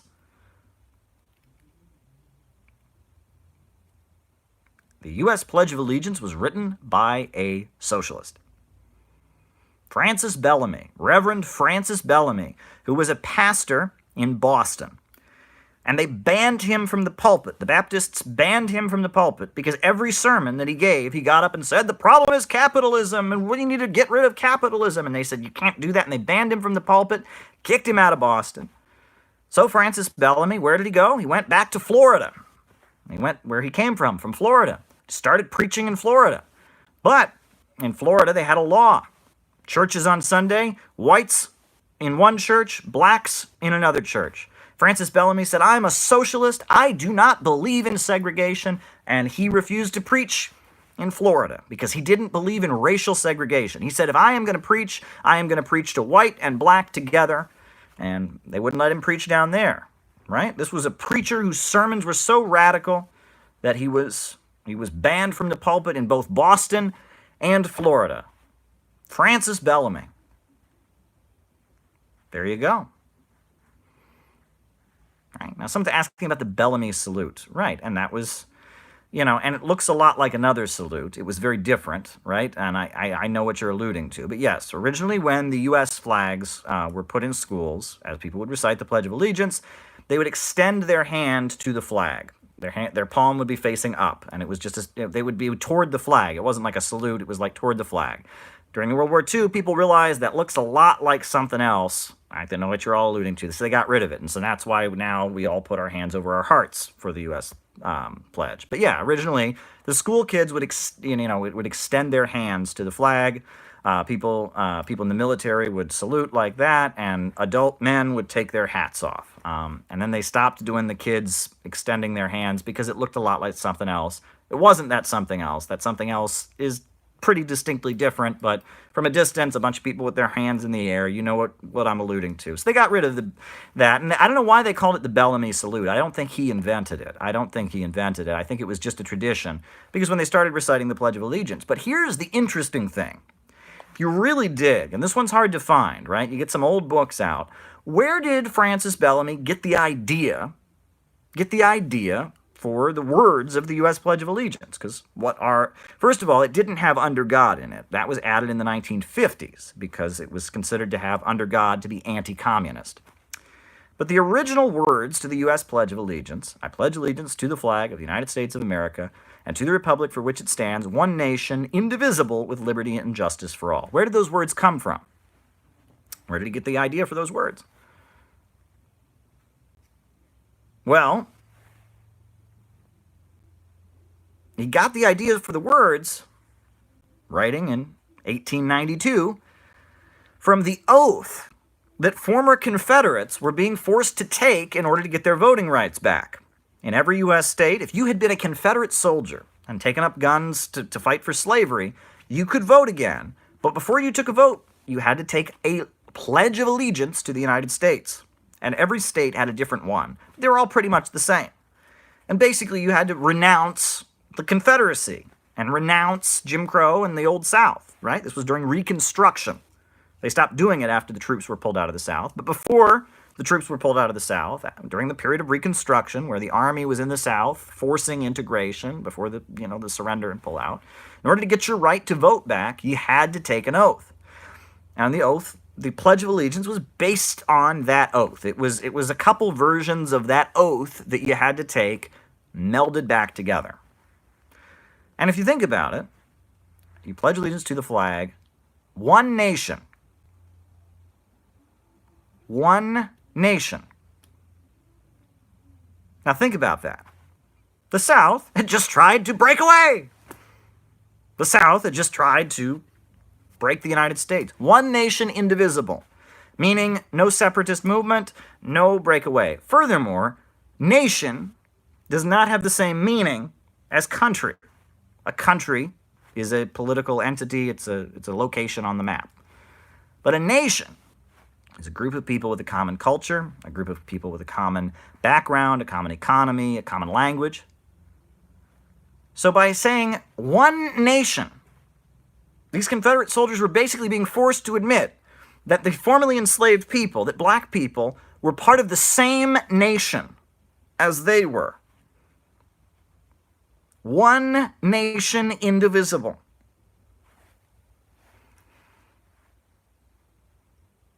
With liberty and justice for all. Liberty, i.e., not slavery, and justice for all.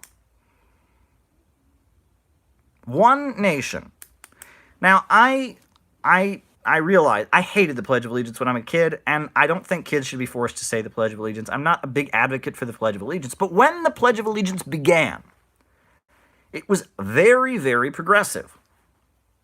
Taking former Confederates, forcing them to admit that they were the same, to say that they were the same nationality as enslaved people, as people they had fought to keep in chains. Taking former Confederate soldiers and forcing them to admit that this was one nation with liberty and justice for all. It was a pretty radical act. So it's not surprising that it was a socialist who wrote the darn thing. Shouldn't be surprising if you think about it. Shouldn't be surprising at all that a socialist wrote the darn thing. It was very radical. One nation. All these immigrants coming in from Eastern Europe and from Ireland, one nation. Roman Catholic, Protestant, one nation. Workers, bosses, one nation. White, black, one nation. That was a big deal at the time. When the Pledge of Allegiance was written, it was very, very, very nationalist. It was very, very, very, very, very radical. Right? And nationalism, and that's the weird thing. I said it was very, very nationalist, and it was. But you have to remember 1848, the spring of nations in Europe. Karl Marx's original, the revolt that he took part in was a nationalist revolt in 1848 to create a German nation state. And that nationalism in the 1840s and 50s, 1860s, even up into the 1890s, the fight to create a nation state. Right? A nation state with a republic.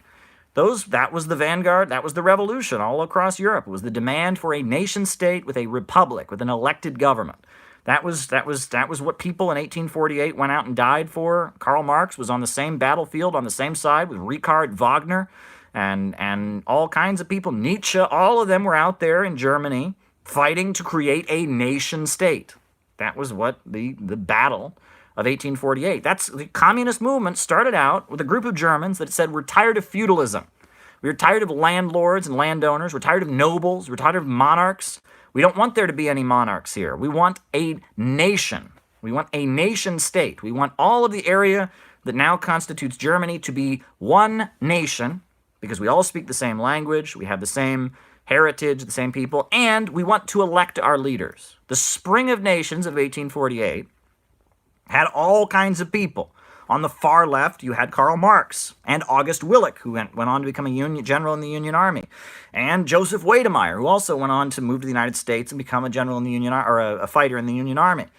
But you also had people like Richard Wagner, who was just a German nationalist, right, and very anti-Semitic, and he wrote some great music, but politically, politically, but he wrote some great music. You had Wagner.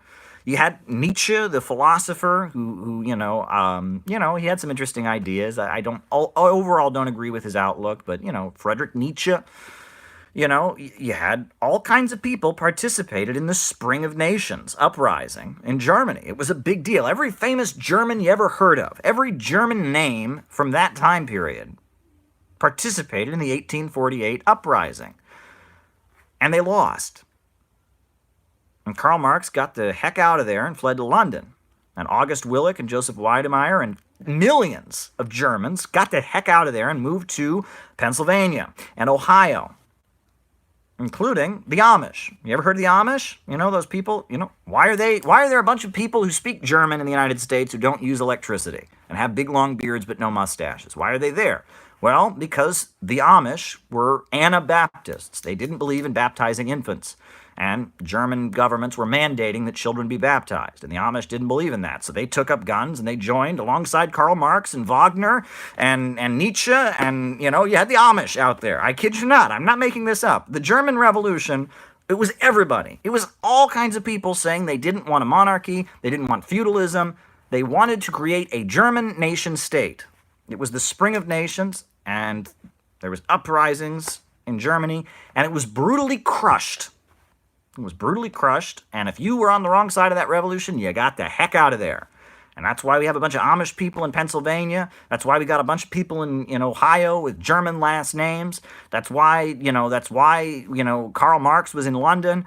That's why Wagner went into exile in like Sweden and Norway or something like that, because it failed. They eventually got the German nation state a few years later, but the violent revolution of 1848, the mass uprising in which people marched into battle singing the German national anthem, Deutschland über alles, marched into battle with their muskets and their guns, singing Deutschland über alles. You had communists, you had nationalists, you had Amish people and Baptists and Anabaptists and religious fanatics and all kinds of people marching into battle saying, we want a German nation state. We don't want to be about 15 different little, little feudal kingdoms. We want to establish a German nation state. Marxism came out of that. And interestingly, the French Paris Commune of 1871, which Karl Marx said was the first dictatorship of the proletariat, the first socialist uprising, the first time the workers took power,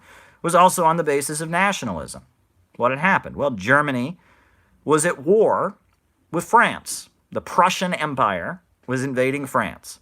And the government of France surrendered. It threw in the towel. It said, well, we lost. But the people of Paris, of one particular city, were afraid that the Prussian Empire winning would get rid of the rights that they had won in the French Revolution. So they seized power. They said, okay, the capitalist government surrendered, we'll seize power. And the slogans of the French Paris Commune, the first socialist republic of 1871, were super nationalist. We will preserve the French way. The French nation will keep fighting. It was all very, very, very nationalist. Back at that time, not anymore, but at that time, to be a nationalist against feudalism, to be a nationalist, seemed like a very progressive thing. And so you can bet Francis Bellamy was a nationalist. In fact, the big socialist group that was started by his cousin, Edward Bellamy, was called the Nationalist Movement, or the Nationalist Clubs. Very fascinating. Very fascinating stuff. Ivan Moss has sent me a super chat asking about Posadism. I don't know why you are asking me about Posadism, because it is, you want to talk about things that are relevant and things that are not. It's pretty darn far down on the list of things that are not.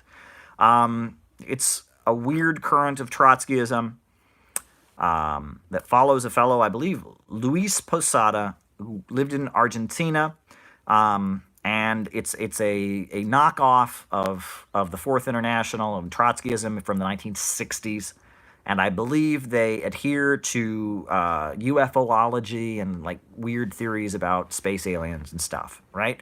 Leftism, and that's the weird thing about leftism, that's the problem, right? When leftism becomes another way of being weird, right? We've kind of missed the point. We've kind of missed the boat, right? People can have their beliefs, and I know people who believe in UFOs. That's their business. I personally, I think there are unidentified flying objects. I don't think that they're space aliens, and that's not my cup of tea. But, if that's what you believe, that's your business, and who am I to tell you what not to believe? But, leftism, and this is kind of the problem. To a lot of people, they would put socialists and Marxists in the same category as UFO believers, or people that want the international language to be Esperanto, or people, who think the moon landing was fake, right? And that this is a problem that leftists have had. And And that's why I urge people, and I've repeatedly urged people, and I've had great conversations with people. I try to be as patient as I can. I have my views based on my experience. You have your views based on your experience. But I really urge people, as much as I don't like sectarianism, and people saying, well, my group is better than your group, you're a fake communist, I'm a real communist. As much as I don't like that, I urge people to get beyond any call for left unity. Because unifying the left as it currently exists, first of all, is a waste of time, number one. Second of all, why would you want to unify with? Would you want to be in the same party as the Posada? What we need unity with is the millions of people in the United States who've never heard a socialist argument. We need unity with the people in your neighborhood. We need unity with the people all throughout the United States who think that socialism has failed everywhere it's ever been tried. We need to unify with those people by changing their views. We don't need to unify with the Fourth International Trotskyists and the Maoist Fight Back League and the Resistance Combat Workers Front and the a million little groups of people that are hostile and angry at each other and have no interest in reaching out to the broad masses of people. I want unity with people that want to get out of the enclave and want to get to the masses. I have said many times, I've repeated it, out of the movement to the masses. I don't want to recruit the Posadas. I don't want to recruit the Maoist Frat Boy Association. I don't want to recruit the people attacking Max Blumenthal on the internet and trying to justify what the government is doing to him. I want to recruit the people in your neighborhood. I want to engage with people in a language that they can understand and get them to understand that capitalism is bad and that socialism is the answer. That's what I want to do. I am not interested in unifying a movement that is ineffective. If every communist or socialist in the United States at this time, if every little sect merged, we would have an organization with about 20,000 people in it. 20,000. However, if millions of people in the United States who are suffering came to understand, what the problem was, if a lot of the people that are rallying around Bernie Sanders right now, if even a big number of people that were supporting Donald Trump out of confusion now, if they came to understand that the roots of what they're mad about is capitalism and the answer is socialism, and that socialism means the banks, factories, and industries being controlled by the people, a society where the means of production function according to what people need, if that happened, if we could get to them, that would be millions and millions and millions of people, right? Attempting to unify a group of people that have made a decision to isolate themselves from U.S. society, that have become very hostile and nasty, not worth your time. Not worth your time. Not worth your time. Out of the movement and to the masses. I spent a long time in the protest cage. Seriously, I spent a long time at demonstrations and rallies in a group trying to be king of the protest cage and trying to be like, no, we're the group that got the permit, we're the group that set up the sign, and we've got, these fancy vests on, and we're security, and if you don't like us, we can kick you out of our rally, and sure, there's only 15 people that have come out to protest the U.S. attack on Libya, but every single one of them, if they want to speak at the rally, they got to come through us, because we're the king of the protest cage. Oh, give me a break. Seriously. Aspiring to be king of the protest cage is not a good goal. Aspiring to win millions of people in the United States to understand that capitalism is the problem and socialism is the answer is a good goal. Must be said, and I sat in so many meetings listening to people argue back and forth about how we could outmaneuver and make sure that we got the permit for the rally and somebody else didn't. And it's childish and it's silly. Silly. Really silly, right? Really, really, really silly. And it's not worth your time. It really isn't. The main thing to do is to try and get to the broad masses of people who are open to this for the first time, who are suffering, and explain what the answer is. I think there are a lot of people in the Bernie Sanders movement who they're socialists in Bernie Sanders' sense, but it's not too far from them becoming socialists in the Marxist sense. I think there are a lot of people in the Trump movement who are very confused. I don't agree with them about immigrants, don't agree with them about their police brutality and the support, anti-immigrant bigotry and anti-Muslim stuff, but think Trump is fighting the ruling elite and they like Trump in a confused kind of way. I think there's a lot of them that are potentially socialists. I really do. I mean, I think that socialism is something that if people could really understand, if you could put it in terms people can understand, which is what I try so hard to do, that if people could actually understand what socialism is, that socialism is just common sense, really. If people could understand that, they would become socialists. But if you build a group in which you're uniting every single one of these irrelevant parties, in which you accommodate every single one of them in order to unite them, right? Is that really going to help you get any closer to the masses? It's going to help you get further away from them. That's my opinion. That is my opinion. I also think there's some bigger issues as well. And this is an interesting point, and I'm developing this point further, but I think it needs to be made, right? Earlier on, we started talking about labor aristocracy and how labor aristocracy is the reason they didn't have socialist revolutions. Right? They didn't have socialist revolutions in Europe because the working class became stratified. However, we know they did have a socialist revolution in Russia in 1917. And part of what made that revolution key was Lenin's party of a new type, the Vanguard Party. The Vanguard Party. And this Vanguard Party was not a mass party. The Bolsheviks were not for everyone. Most people could not join the Bolsheviks. Only those who gave the whole of their lives could join the Bolshevik Party. The Bolshevik Party was very much kind of like a secret society or a monastic order. It was an elite group of people who gave the whole of their lives to carry out its goals. And interestingly, Lenin argues not only is the labor aristocracy the reason you didn't have revolutions in the West, but they had the wrong kind of political organization. They didn't have a vanguard party. Instead, the social democratic parties, the German Social Democratic Party, the French Socialist Party, the Labour Party in Britain, the Socialist Party in the United States, these weren't mass parties. Anyone can join a mass party. Socialist Party. You could have joined it. You said, hey, I agree with socialism. You join, you pay your dues, you're in.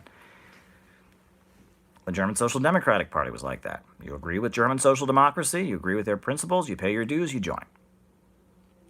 Well, Lenin said that's not the right kind of organization, and in the context of Russia at that time, he was probably correct. Russia had a long tradition of secret societies, and at the time, 60% of the population was illiterate, and they were very much still a very feudal country in a lot of ways. And so, you had the Decembrists, you had the Old Believers, and you had movements that emerged in Russia's history that were kind of secret societies that had developed, and so it made sense.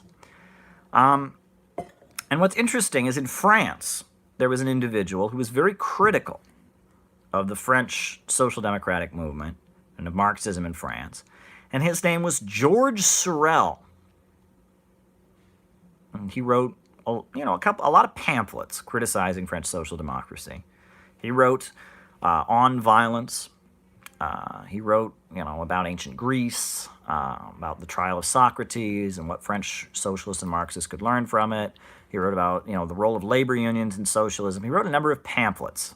This was in the 1870s, 1880s, 1890s. And he wrote these pamphlets criticizing Marxism and social democracy. And he, oddly, seemed to be saying what Lenin was saying with his Vanguard Party theory in the same way, except he was coming at it from more of a psychological perspective. Sorel was saying that, well, no, the problem with Marxism is Marxism seeks to build this big, huge organization that anyone can join that'll work in its economic interest. The idea is the workers will see that it is in their economic interest to fight for their rights and seize control of the means of production. We'll build a mass organization, millions of people, put them into motion. Thank you, Lawrence Chu. Thank you very much. And we'll put these people into motion, and they'll do it. And they wouldn't do it. And Sorel is saying the reason is that revolution requires a kind of spiritual conception. his work on violence. He argues that revolutions are actually made by people, not by the majority of people kind of gradually working in their own economic interest, but rather it's made by people desiring to become heroic, by people, who are motivated by myths and mythology. That myths and mythology, along with a desire to be heroic and a desire to engage in violence, is what makes a revolution. And in an odd way, Sorel is kind of, in a non-Marxist, in a way that's more influenced by mythology and psychology, he's kind of making the same criticism. He's saying we do need some kind of vanguard organization of fanatical people in order to create socialism. He's kind of saying something similar. That's kind of what he's saying. It's interesting. And that when Sorel died, and this is what makes Sorel a weird figure, is he praised Lenin excessively. He thought Lenin was amazing. He thought Lenin's Vanguard Party proved that his critiques of social democracy were right. He thought the Bolshevik Revolution proved that his theories were correct, but he also liked Benito Mussolini. And he thought that fascism also proved that he was correct, and he liked that fascism drew upon ancient Roman myths, and he didn't really see a difference between fascism and communism. I strongly do. That's Sorel. But what's weird is that both Lenin and Sorel had a commitment not to building a mass party, but to building a vanguard group of fanatics. And Sorel in France, fully developed first world country, is talking about it in a psychological way. Lenin in Russia is talking about it, in a country that has a history of feudalism, and they're both talking about trying to build a group of fanatics who give the whole of their lives and like some secret order, like an order of knights, and they're motivated by myths. They're motivated by things that may not be true, but that they fanatically and religiously believe, and they go out and impose their will on society. They're not trying to mobilize the majority of society. Instead, they're trying to be out in front of them and act. It's very interesting. It's very, very interesting. You can compare it to Louis Auguste Blanc, who was a rival of Karl Marx, who had very similar ideas that, that he called for a coup. Marx said you can't have a coup, and that this question, right, that so much has been written by Sorel, by Lenin, by all kinds of people, just bashing Marxism for its failure, for the international Marxist movement, the Second International, social democracy, failed because it built a mass organization.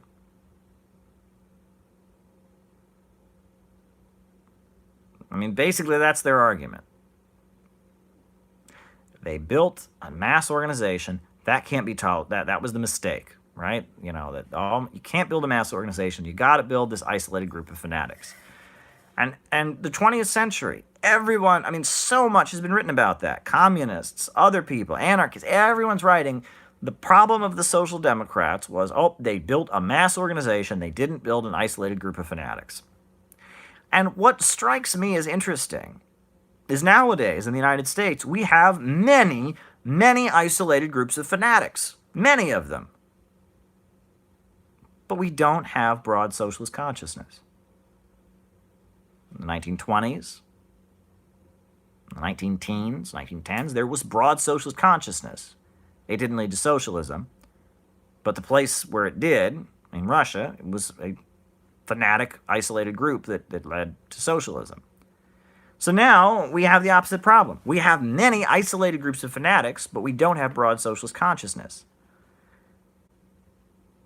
And I'm opening the question. Do we need to unlearn not what Lenin wrote about imperialism, not what Lenin wrote about labor aristocracy, not what Lenin wrote about the national question, but do we need to start to question this thesis that didn't just come from Lenin, it came from everybody, this notion that you need a vanguard party, and that this has really been the way that leftists in the Western world have shot themselves in the foot. Do you think about it?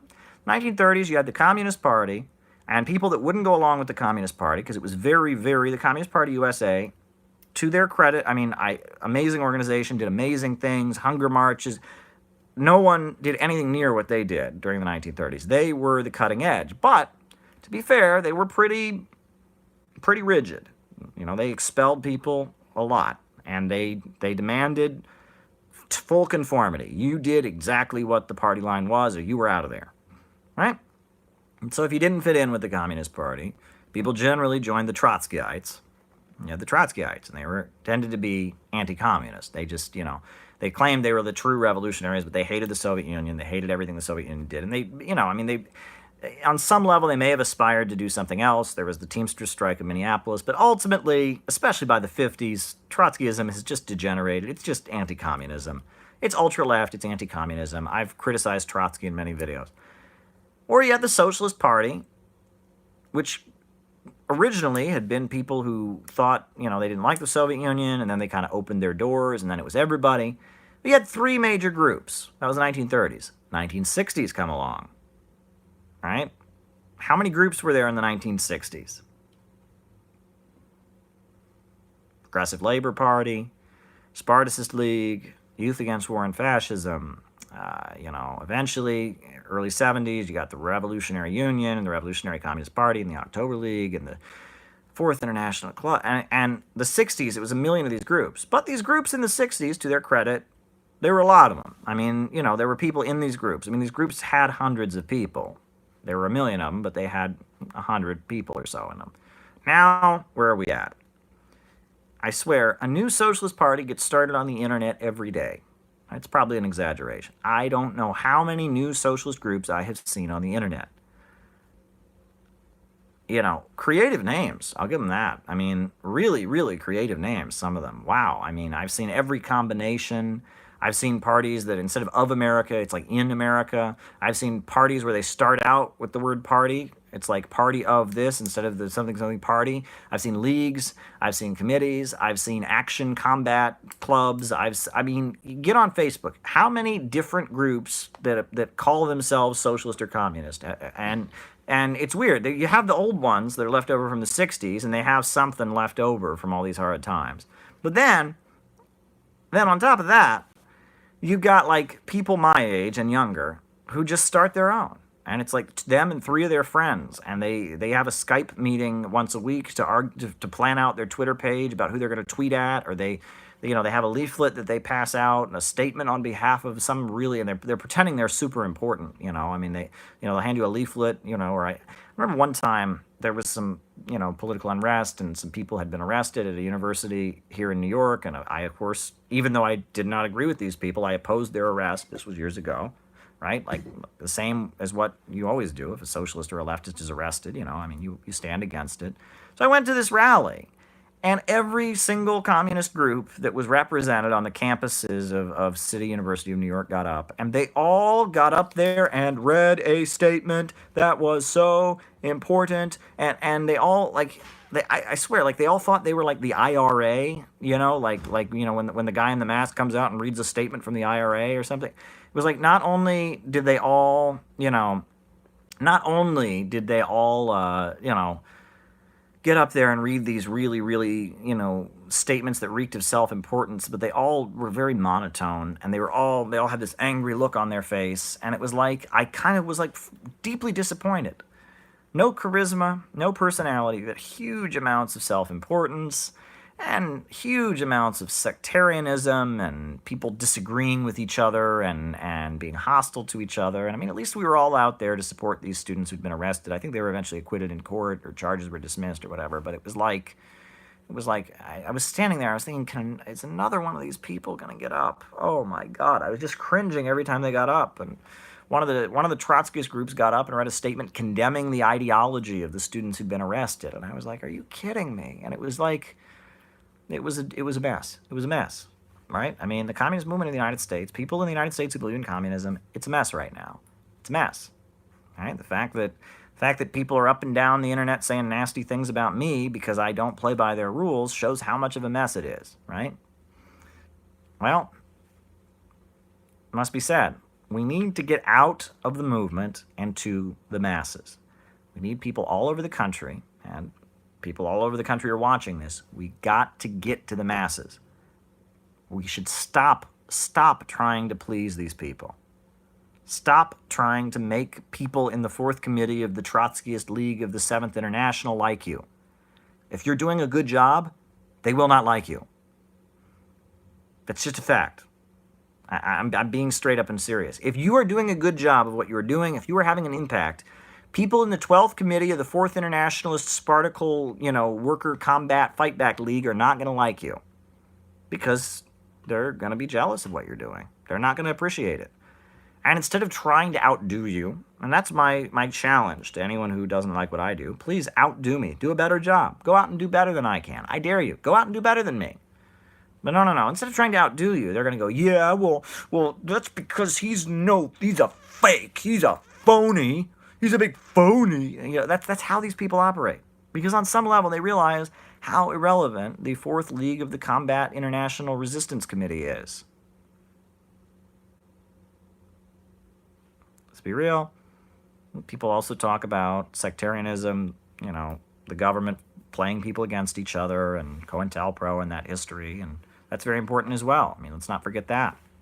You never know who people are on social media. That's the curse of social media. It's all anonymous, and you never know. You never know who people could be.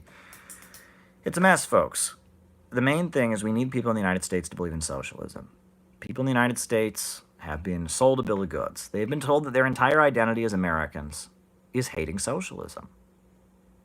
And that is a disaster.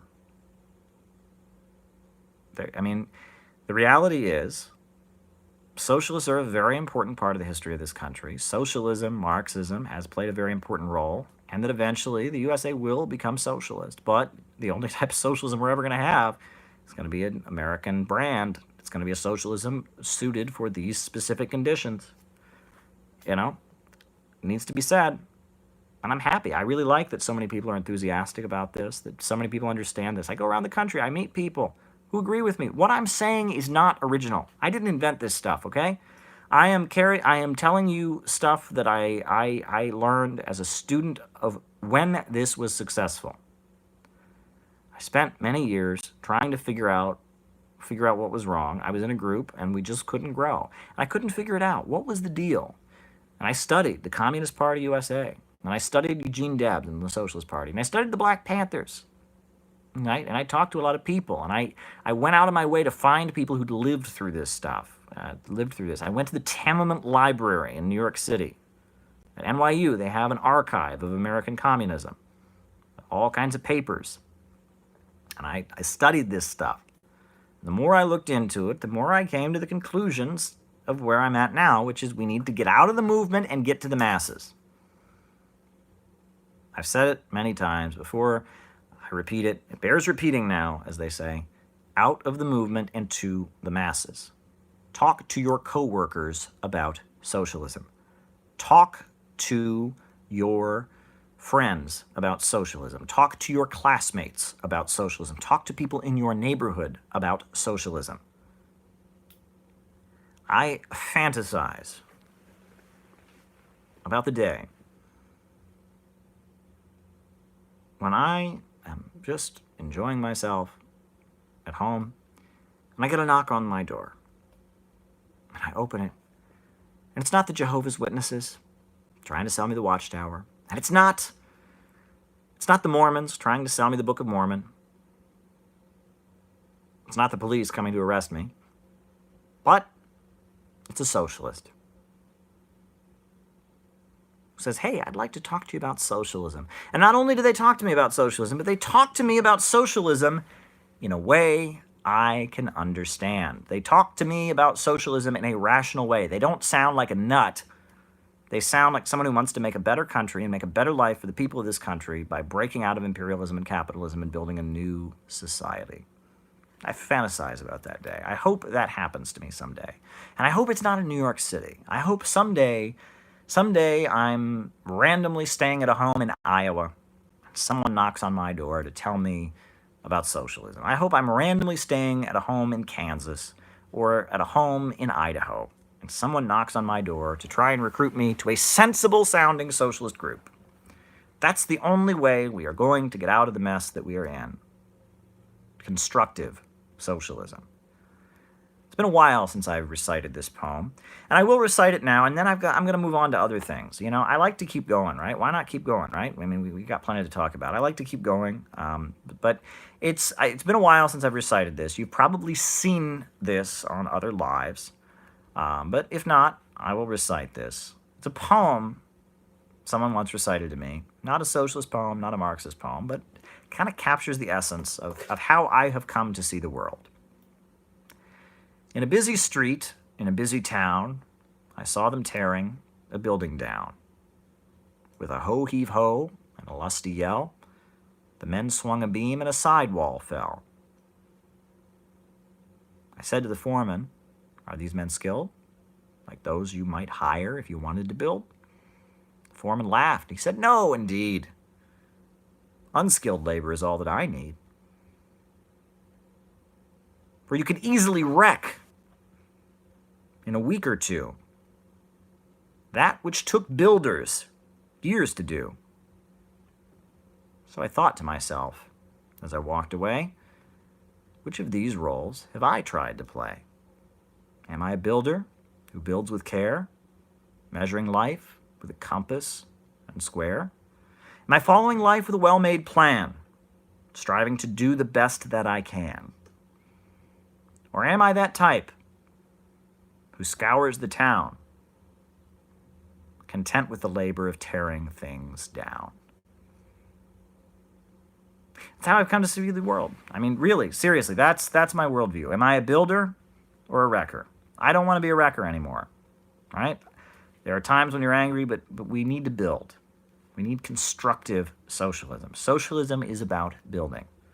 It's about building a new world. And it's the capitalist world right now that is about destruction. In fact, we've entered a period of accumulation through destruction. The capitalists are making profits, not through building things, but through locking people in jail, through waging wars, through looting the public sector. I mean, that's the situation that we are in right now in the United States. We need the city building tendency. That's why I wrote a book, City Builders and Vandals in Our Age. That's why I wrote this book. And this book is selling very well. Got some great numbers, the other day. Wow. People are reading this book. People are liking this book. Great reviews. City Builders and Vandals in Our Age. About the need for a constructive socialism. You can get it at any bookstore. Go and ask for it. Right? Multiple libraries have ordered it in Australia, I just found out. Multiple websites carry it. Lulu, Amazon, Borders, BarnesandNoble.com. Get a copy. Get your copy. Seriously. City Builders and Vandals in Our Age. We need constructive socialism. We need to understand what's going on in the Cold War. Stanley Stanlin, friend of mine out in Long Island, says he's almost done with the book, and he loves it, and I'm glad to hear it. Someone asked me if I'm reading any interesting books lately, and I certainly am. I'm learning a lot. I have been learning a lot about, I've been doing research for the upcoming book that I'm writing. I have ordered so many books in order to do the research because I want to get everything right. I'm reading a lot about the inner circles of the U.S. ruling class and details about that. I'm also reading a lot about Indonesia and the coup of 1965. I've been reading a lot about Barack Obama and the U.S. president and his childhood in Indonesia. I've been reading a lot about socialism and the concept of the Vanguard Party and the disagreements and the Second International. And I've been reading a lot. And it's very, very exciting. Some very, very exciting stuff is coming. And this book, too, it's taken me a while to write, a lot longer, because I want it to be a really high-quality product. I want my audience to learn from it. And so, at this point, I'm writing a lot, working on this book, and I'm really enjoying what I do. Folks, a couple things I wanted to mention also.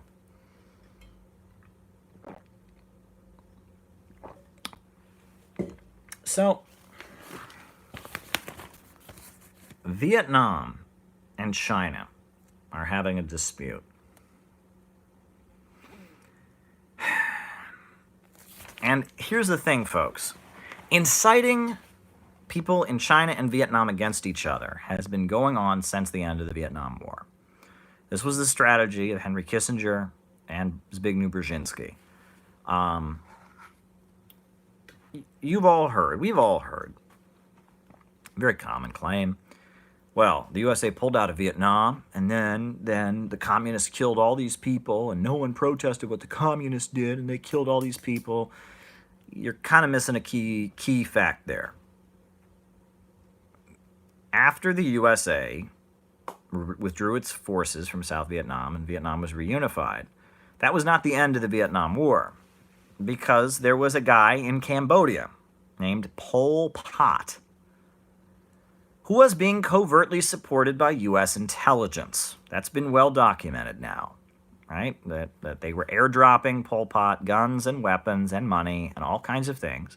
And Pol Pot, if you read his statements, he did not believe in historical progress. He didn't believe in industrializing Cambodia. He believed that Cambodia could have agrarian socialism, meaning it could have basically peasant collective communes. He didn't believe in industry, and Pol Pot was this, this guy who called himself a communist, but he exterminated the Marxist-Leninist wing of his own party. And he believed in his own weird brand of what he called agrarian socialism, which sounds a lot like kind of some weird, violent, authoritarian peasant anarchism or something. And Pol Pot was being covertly supported by the United States. You can look that up. And Pol Pot got into a fight with the Vietnamese people.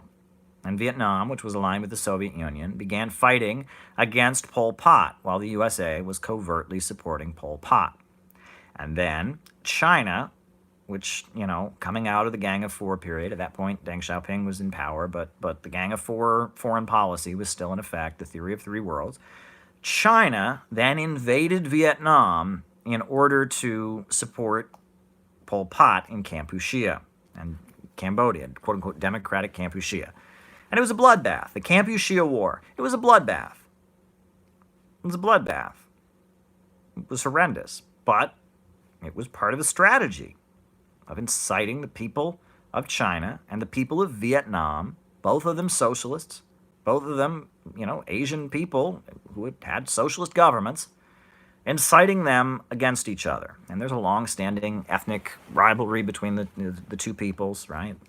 And the CIA used that. And as a result of U.S. foreign policy strategy, basically, manipulation, Brzezinski, what he wrote in his book, The Grand Chessboard, he said, I'm not saying this myself, racist, I'm just telling you what Zbigniew Brzezinski, Mika Brzezinski on Morning Joe, that's her dad, he wrote in his book, quote, let the barbarians kill each other.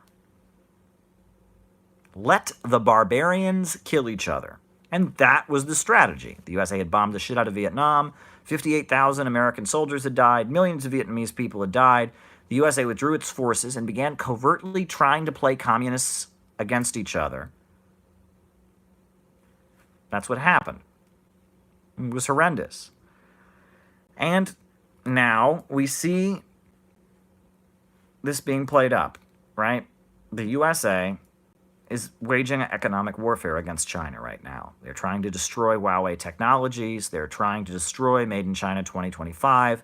They're waging an all-out economic war against China. That's happening right now. And China is very aware of the fact that it needs oil. China needs oil. It doesn't have very much oil in China. They have to import it. They import a lot from Russia, but they need oil. Now, luckily, the Wall Street Journal provided us with this little map. Where does the oil that fuels China's huge apparatus of production, where does the oil that fuels China's huge steel manufacturing production, huge cell phone making apparatus, Huawei, where does it come from? It comes from the South China Sea, right? The ports of Shanghai, etc. That is where China's oil comes from. Don't feed the trolls, folks. Pretend they're not there. Now, in order to make sure that at no point the USA stops the flow of oil into China, because China's dependent, it needs to import that oil, China has been increasing its military presence in the South China Sea. That's a fact. You'll notice that Obama actually started this. It was the United States with the Asian pivot under Obama, in which the USA started pouring military forces into Asia. And it was in response to that that China started escalating its military presence to make sure that their oil tankers that provided the oil so that their industrial and manufacturing could continue to hum along.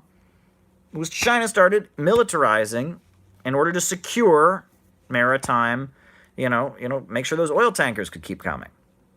Now, of course, Vietnam also borders the South China Sea. There are some disputed islands. China says it's theirs. Vietnam says it's theirs. And now we see the United States doing its best to incite Vietnam against China. I'm sure that there are things that Vietnam has done to China that are unacceptable. I am sure there are probably things that China has done to Vietnam that are unacceptable. But we have to remember what this is about. This is about two socialist countries. Right? Two socialist countries that have had revolutions, that have broken out of feudalism, that have built up their economies with market reforms, with foreign investment, sure, but with the state controlling the major means of production, by providing services to people and by planning the economy, 5-year plans, two socialist countries. And the USA knows that there's a long-standing ethnic rivalry between them that goes back thousands of years. They've been fighting. They don't agree. And the United States is following Brzezinski and Kissinger's strategy, which is, as Brzezinski says, isn't it unbelievable that this is the father of Mika Brzezinski on Morning Joe? Just saying, right? Zbigniew Brzezinski, the man who created Osama bin Laden, the man who created, who worked to foment jihadism and Wahhabi extremism all throughout the Middle East to fight communism. Zbigniew Brzezinski, the national security advisor to U.S. President Jimmy Carter. Zbigniew Brzezinski, who received the Medal of Freedom for Ronald Reagan. Zbigniew Brzezinski, in his book, The Grand Chessboard, said, quote, "Keep the barbarians killing each other," meaning try to incite people in the developing world against each other to have a constant state of civil war so the West can maintain a monopoly. And that's what's going on here. And I hope that the people of Vietnam and the people of China will be able to find a common understanding in which everyone's rights are respected and which they cannot be played against each other, because this is not good. Because ultimately, yes, they disagree about islands, they disagree about some things, but at the end of the day, they want the same thing. They want their people to be lifted out of poverty. They want to increase technology, raise the living standard of their populations, and expand, build a prosperous socialist society. That's what they want. They want to build a prosperous socialist society in Vietnam. They want to build a prosperous socialist society in China. China's way, way bigger than Vietnam. At the end of the day, let's hope. Let us hope, at the end of the day, that this disagreement can be overcome. Because the beneficiaries in this disagreement are not China, not Vietnam, but Western capitalism. And that point needs to be made. And that there's a reason China wants to secure the South China Sea. It makes sense. If you were in China, you would want to make sure that oil kept coming on those oil tankers. And that's why, fusion energy, which China has gotten very involved in, is so important, because this oil dependency, this oil-based economic global production apparatus is a weakness for humanity and allows Wall Street and London to stay at the top of the world. The oil dependency is a weakness for all humanity. And if we can get to a higher mode of energy and fuel, that would be very, very good. That's what I think. That's my personal view. And that gets me to a point that I want to make, which I think is very interesting. I was watching something about the rise of Ronald Reagan and Margaret Thatcher in the 80s, and the surge of right-wing politics in the 1980s in Britain and the United States. And one thing that was very interesting, if you listened to it, was the way the right wing was able to achieve to start winning the economic argument for people in Britain and the United States, was they changed the conversation away from inequality, which was the focus of the socialists and of the Democrats, and they shifted the focus toward growth. And it's very interesting. Ronald Reagan, the way he won the presidential election of 1980, is he very famously said, ask yourself, are you any better off than you were 4 years ago? Margaret Thatcher famously said, socialism doesn't work because eventually you run out of other people's money. And the right wing basically said, if you want your life to get better, you have to be right wing. If you want things to be fair, you can be left wing. But if you want your life to get better, you should be right wing. And that was their messaging. The left was saying, things are unfair. And the right was saying, we want your life to get better.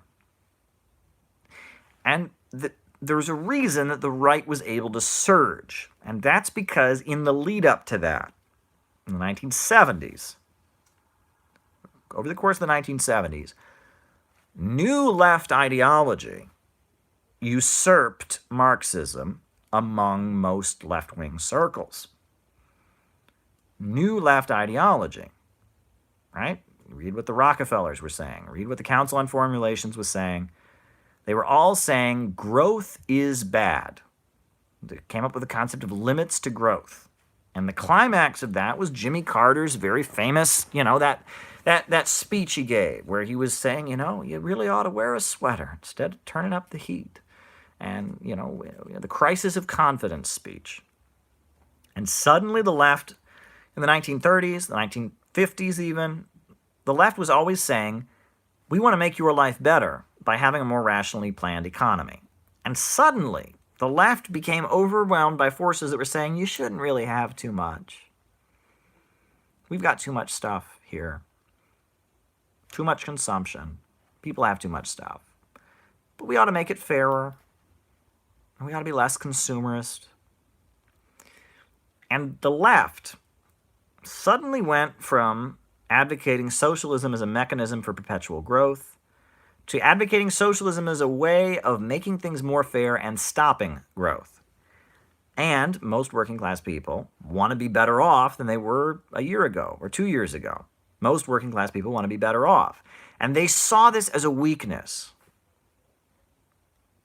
They saw this as an ideological weakness. And Margaret Thatcher and Reagan and all these forces zoomed in on this. The left no longer believes in historical progress. We do. And that was the Reagan Revolution. That's how they pulled it off. They saw that the mainstream left, the establishment left, which was big oil companies, which was the intelligence agencies, were suddenly actively fighting against the concept of historical progress. Whereas the military-industrial complex and manufacturers, and they all still believed in historical progress. They just believed in it through capitalism and exploitation. And it was an opening. And the Reagan Revolution would never have happened if socialist and Marxist ideology had had dominance on the left. If the left had not been overtaken by limits to growth, no growth, overpopulation, Rockefeller, Malthusianism, if that stuff hadn't taken over the left, the right would not have surged in the early 80s. That is a fact. You can watch a lecture from a Yale professor that makes this exact point. Right? Neoconservatism, Reaganism, all surged, and the Democrats and the British Labour Party became weak because no growth philosophy overtook left-wing circles. That is a fact. No longer were the Democrats the party of Roosevelt, telling people to go out and build and hiring people to go out and construct. No more. The Democrats suddenly became the party of, hey, we all got too much stuff. Can everyone just calm down? Yeah, just calm down. Read The Aquarian Conspiracy by Marilyn Ferguson. That was what the Democratic Party was about. Compare that to Roosevelt's speeches. Marilyn Ferguson defeated Roosevelt and Henry Wallace. Henry Wallace and Roosevelt were defeated by Marilyn Ferguson. And because of that, when the left adopted a pessimist worldview, that created an opening for the right. Now, it's more complicated than that. It always is. But that leads me to make an interesting point, which is I've talked a lot about who the mainstream liberals are, who is behind Hillary Clinton. The Ford Foundation, the Rockefellers, the Council. I've talked about that. But who's backing Trump at this point? One of the main forces promoting a pro-Trump message out there is the Betsy DeVos Foundation. The Betsy DeVos Foundation. Betsy DeVos is the Secretary of Education. She's a billionaire. And she runs a foundation that promotes right-wing ideology. And she's funding people around the country to go and do right-wing political activism. She funds PragerU, the YouTube channel. She funds Turning Points USA, Charlie Kirk, and Ben Shapiro. And Betsy DeVos. Where does Betsy DeVos's money come from? Two places. One, the first, Tupperware. Yes, she is the inheritor of Amway, the multi-level marketing scheme.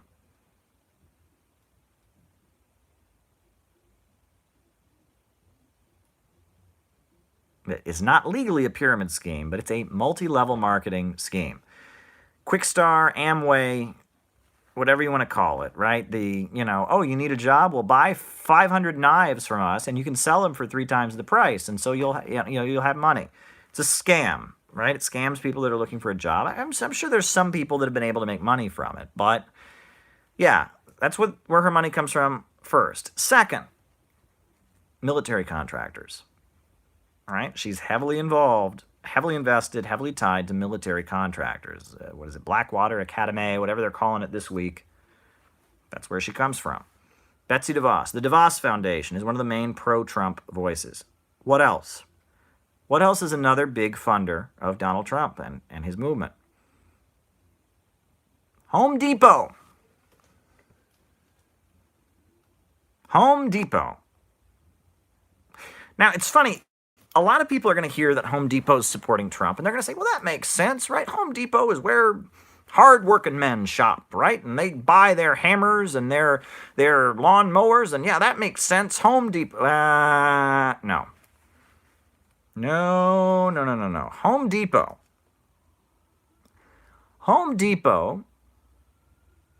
emerged by putting out of business the small-town hardware store. There are Home Depots all over the U.S. country, all over the United States. But there used to be local hardware stores. And Home Depot did what Walmart does. Go into the town, lower your prices like crazy until all the local hardware stores are out of business, and raise your prices back up. Home Depot. Home Depot, big supporters of Trump. Who else is a big supporter of Donald Trump? Sheldon Adelson.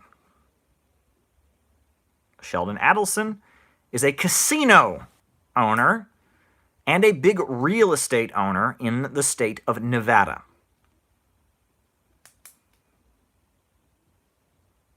Betsy DeVos, Sheldon Adelson, and Home Depot.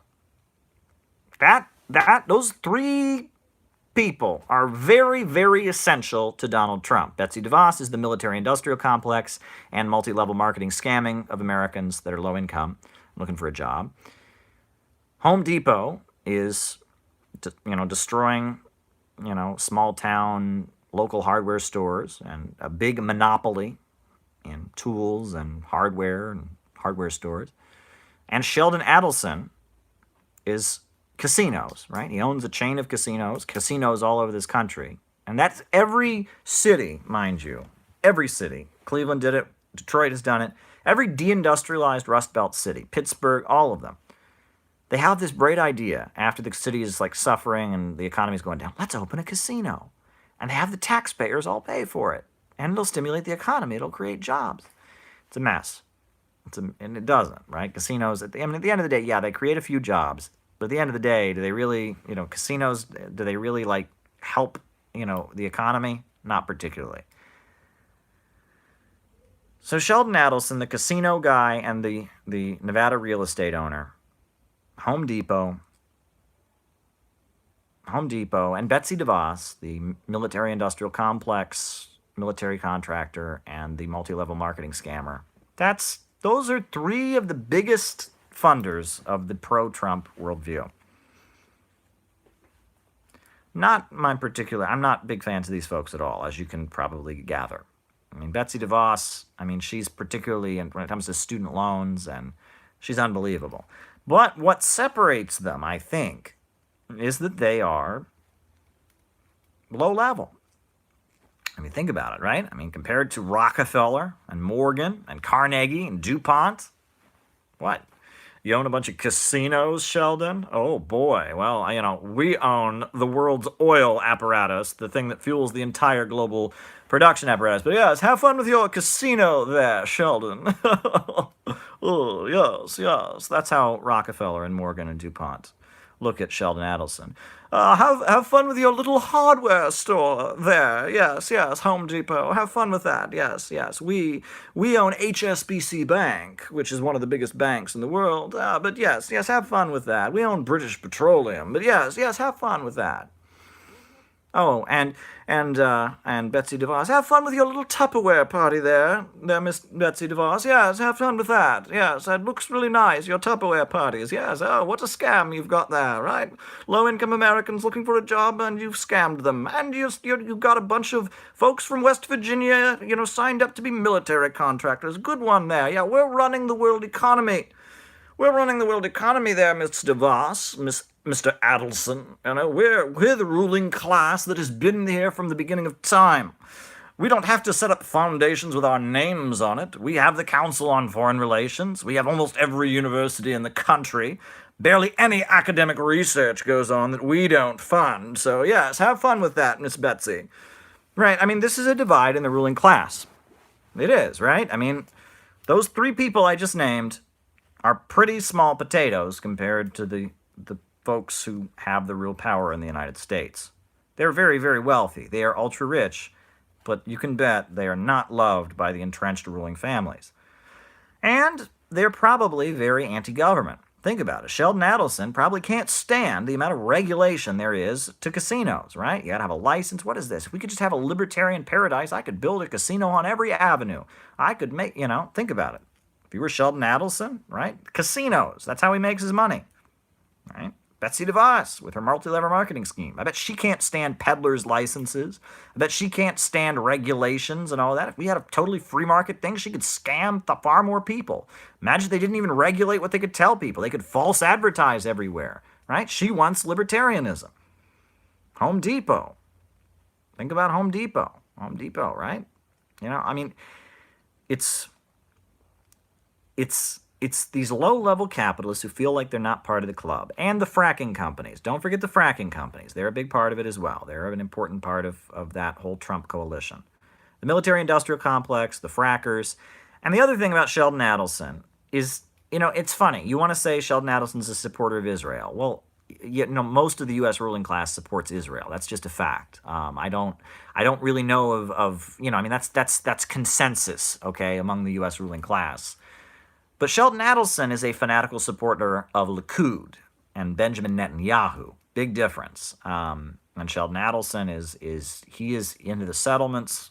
He is into Likud, and he is a fanatical supporter of Israel's far right wing, and that's kind of what separates him. And it seems like in a lot of ways Trump seems to be that Trump, Obama said he supported Israel, and he spoke and he said that Jerusalem should belong to, but Trump is really pandering to Israel's far right wing, and that must be said too.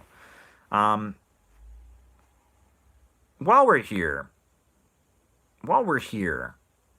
I thought I would mention, somebody asked me to just do a quick overview of the whole Crimea thing. I've been to Crimea, first of all. I went to the Yalta Economic Forum, met a lot of people from around the world that are doing, industrialization and trying to raise their people out of poverty, and it was really exciting. But let's talk about Crimea, because someone was wondering, what's the deal, right? Okay, so Crimea is a peninsula, square-shaped, and it's considered to be part of Russia. Has been since however long. There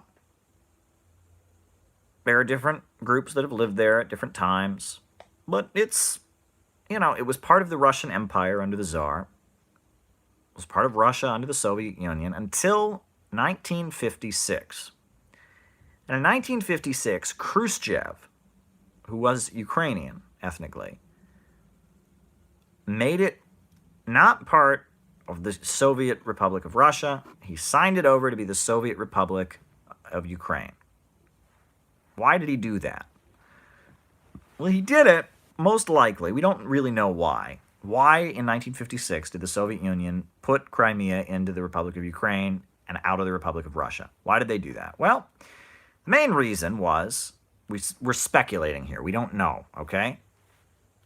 We're speculating.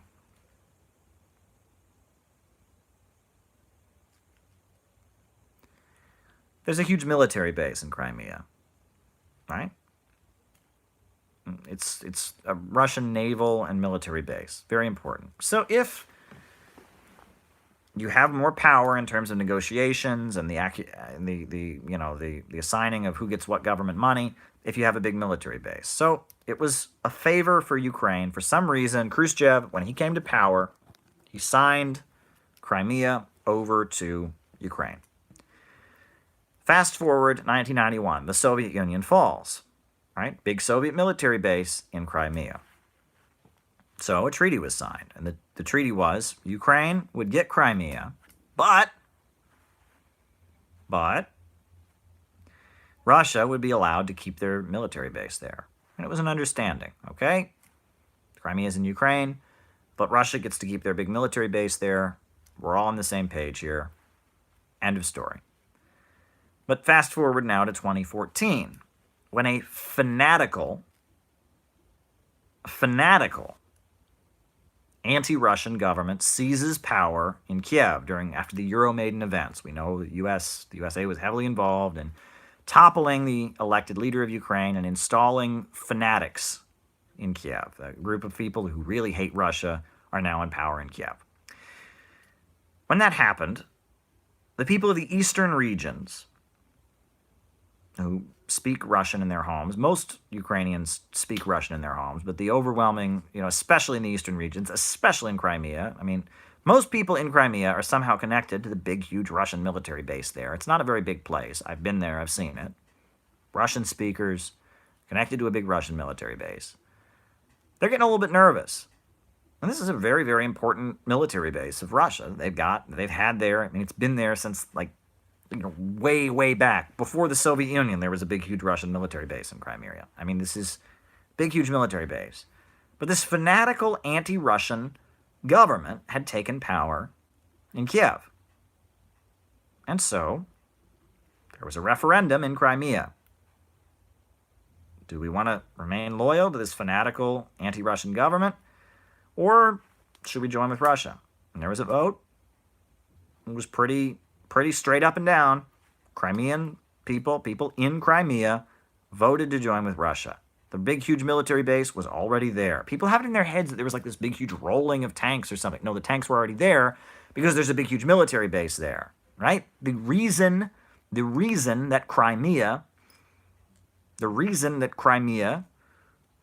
voted to join with Russia is because of the fact that it is populated by Russian people who speak Russian, and almost everything there revolves around this big, huge Russian military base. So,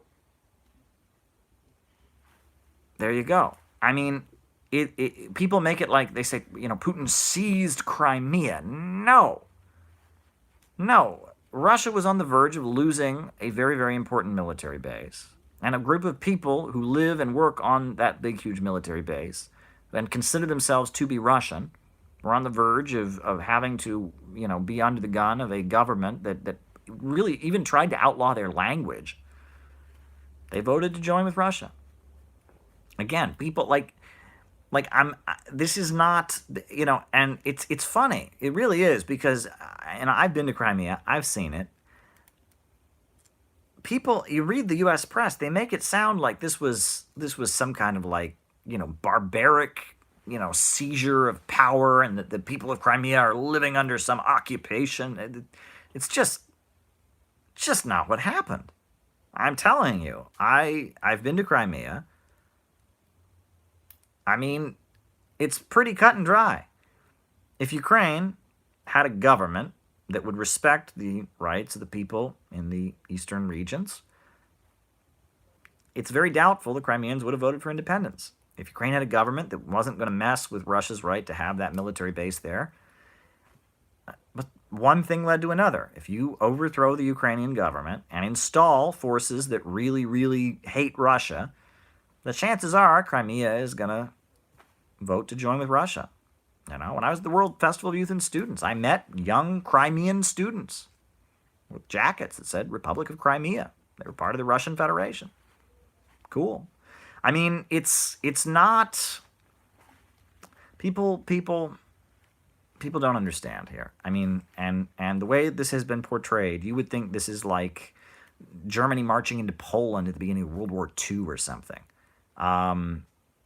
It's like the people of Crimea voted to join with Russia. Crimea is already just a big, it's a very small, square-shaped peninsula. I feel like what I'm saying here is not that complicated, but what do I know? I mean, it's weird. You start telling this to people, and people just, no, but I can't, and people, they have drilled. Anyone who studies international studies or foreign policy in the United States, it is like a religious point of belief, right? It's like believing the earth was created in 6 days. No. Crimea joining with Russia is a horrendous atrocity that we should all be outraged about and hating Russia for. And it's like, that's just not accurate. Sorry, folks. It's just, I mean, it happened. Crimea is nice. I mean, the town, it's a very great place. I mean, I saw it. A lot of trees in Crimea, a lot of pine trees, a lot of beautiful beaches. Very nice place. So I just wanted to throw that out there. Someone asked me, I don't know if they're still watching or not, but a friend asked about that, and I thought I would just kind of lay that out there. Yeah, that's the situation there. We've talked about a lot of stuff today. Now, someone just mentioned my interview with my friend Dakota Lilly, who just got back from Venezuela. Watch it if you haven't had a chance. He talks a lot about what life is really like in Venezuela, what's going on there. And I did an interview last night with a friend of mine named Don Corder. Great guy, reporter, works with me. He's actually living in Moscow right now, and he just opened his own YouTube channel. It's been around for a month or so, a couple months. It's called Revolution Report. So check that out. The interview I did with him, we had a great chat. We talked for like an hour, all kinds of stuff. He gave his observations from living in Russia. I talked on some of the observations I've had when I was over there and some of what's going on in the United States. It's a great conversation. So watch Dakota Lilly talk about Venezuela. Watch Don. That'll be up shortly. I'll be posting my conversation with Donald Corder, good friend of mine. I've known him since his college days, back when he was at Rutgers University, and they had a club called the All Marxist-Leninist Union. That was pretty cool. So that'll be up soon. Check out that interview. It'll be a lot of fun. Folks, we're doing great things here. We're doing great things here. We're having a great conversation. Hey, it is November. Pretty soon it'll be December. Pretty soon it'll be 2020, an election year. Well, we're full speed ahead. We're doing great stuff. I'm very happy, folks. I think there's great things. There's also a lot to be worried about. I mean, that Max Blumenthal thing, again, we should all be keeping our eye on that situation. We should all be keeping our eye on Julian Assange. That's a very important concern. But we should also never forget to be optimistic. Folks, we need a government of action that will fight for working families. We need a government of action that will fight for working families. We need a government of action that will fight for working families. And furthermore, a new upsurge in the struggle against U.S. imperialism is now emerging throughout the world. Ever since World War II, U.S. imperialism and its followers have been continuously launching wars of aggression, but the people of various countries have been continuously waging revolutionary wars to defeat their aggression. While the danger of a new world war still exists, and the people of all countries must get prepared, revolution is the main trend in the world today. And while the danger of a new world war still exists, the people of all countries must get prepared, Revolution is the main trend in the world today. Glad you joined us, folks. My best wishes to everyone. Have a good day. Have a good week. I'm out. TTYL. Until next time.